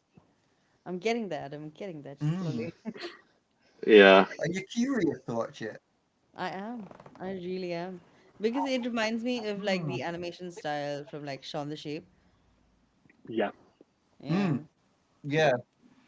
Yeah, well, Shaun the Sheep's origins are Wallace and Gromit, as Craig will Yeah. tell you all about. Like, Yeah, Shaun in the the Sheep Wallace and came Gromit from one timeline, originally, Wallace and Gromit it film, and then turned they built on that and gave him his own Mm. little series on Oh. the farm. So it's not quite the same. Although there is actually, and Matt and Adam will know, if you've seen Shaun the Sheep, there is a little treat for you later on in the film. Something if you blink and you'll miss it, but there is a little treat for anyone who's seen the Shaun the Sheep movies. Oh man, you've gone to next level analysis with this. You're hunting all the Easter eggs. Something I should do more often, I'd argue. No, But I spotted that right away. yeah. Thanks for making me look like an idiot on air. So cheers for that. Did it change much? Because obviously, yeah, you were obviously lucky enough to see it in the cinema. Did it change much watching it on the TV at all, or was it still the same experience? I think in a weird way, it was actually better seeing it on the TV. Okay. So the cinema release was super limited. I think they just kind of snuck it Yeah. in for the minimum to get the awards. And it was good because you kind of had that little giddy thing like you'll get with your pre-releases where you think, not many people have seen this and I'm one of the first to see it. But because they'd advertised it all year as a Christmas Day release, I think its natural home was kind of on the TV, everyone wearing pajamas Christmas night. So I think that kind of, other than Curse the Were-Rabbit, that's what Wallace and Gromit's always been. So it's good to get that cinema, but also I think you didn't miss too much because when they made it, they were aware how most people were going to watch it. Yeah, it's really good. I think Craig, was this your number one before you saw it? Let's be honest. Yeah, it was my number Okay. one when I seen the story trailer, which I think it's the first one where it actually reveals what's going on, and the first one that's been scored as well. I think the music on the others was old music or quite quiet in the background, but the first one that's scored from start to finish. And that trailer alone should win awards. It's absolutely, yeah. And the best thing now is that it is definitely, I think, going to get nominated for Best Animated Feature at the Academy Awards. And I wouldn't mind if it won, I'll be honest. It should do. It definitely should do. Yeah. Craig, you've got to blackmail those votes to get what we want. But yeah, big fan of this. Comfort viewing at its best. I think Craig, you've said it all, but Reece Shearsmith was one of my favourite standouts as Norbot. He was incredible. He was having a right old good time with this. Literally, Norbot, what a character. I don't know if I'd be saying that. How odd Norbot, really good pick. Adam, should we go for your number one, seeing as we know what it is now as well? Yeah, it's Doom Part 2. Yeah. I just thought it was amazing. So I saw this IMAX first weekend like you, Matt. Not as early as you, Matt, but I saw it and it was incredible from start to finish. Just the visual scale of it, the story, the way it elevated everything from the first one. It's like, how can I put it? It's the Empire Strikes Back of its its franchise. It's just, it moves itself in a way that's gonna like elevates everything. The action's really good when it gets going. The way the lead character to his it changes throughout the film. Like he goes from like a skeptic to a believer, but they do it in a really clever way. And like his performance, you don't it for a second, and everyone's acting in that film is so good. It's so phenomenally good. Yeah, so it was just the film I enjoyed most watching. I haven't seen it a second time yet, but I'm really looking forward to when I do. I kind of want to get the first one again and then like watch them as a double bill and see how they work now. Because I saw the first one and I just thought it was fine. I thought it was a good film. So Obviously, because he's one of the best directors working. He might be the best director working like in that genre. Like, does anyone make better sci-fi? So like so when I saw the first, like, this is a good film, but then all the reviews came out for the second. I was like, oh, that's interesting. And then when I saw it, I was like, no, this is a brilliant film. This is one of the few 10 out of 10s I've seen in a long time. So that's why it's my number one. Yeah. No objections to that pick. I'll say. I think the only thing I'll say to that is I don't know if you saw the BAFTA nominations recently because Denis Villeneuve did get snubbed. I just think there's sort of there needs to be a fine line drawn almost between these blockbusters. I mean, Dune 2 was definitely the blockbuster of the year, last year for me, no doubt. I just think they need to appreciate Dune essentially lives and dies by Denis Villeneuve's hands, essentially, and what he says and what he does. Yeah. Yeah.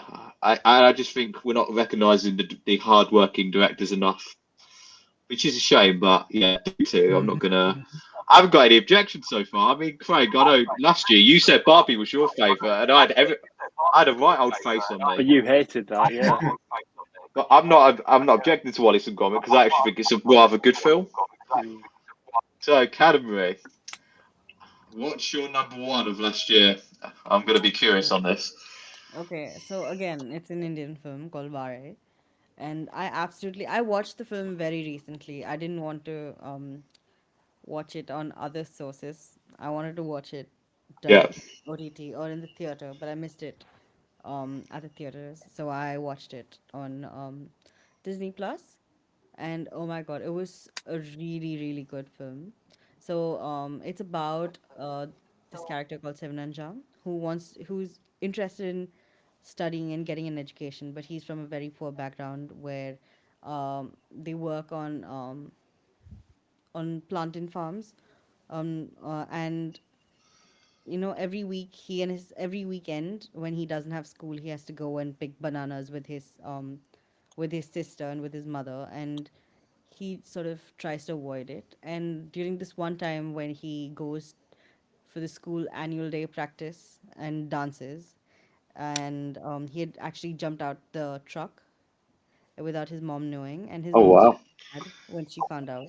But turns out that that day that he missed out was when almost everyone was in an accident, because like it also highlights how how the lower caste people are taken advantage of, how unsafe the work conditions are, and it still is today. And it Yeah. just shows how he still just wants to be a child instead of just going for work.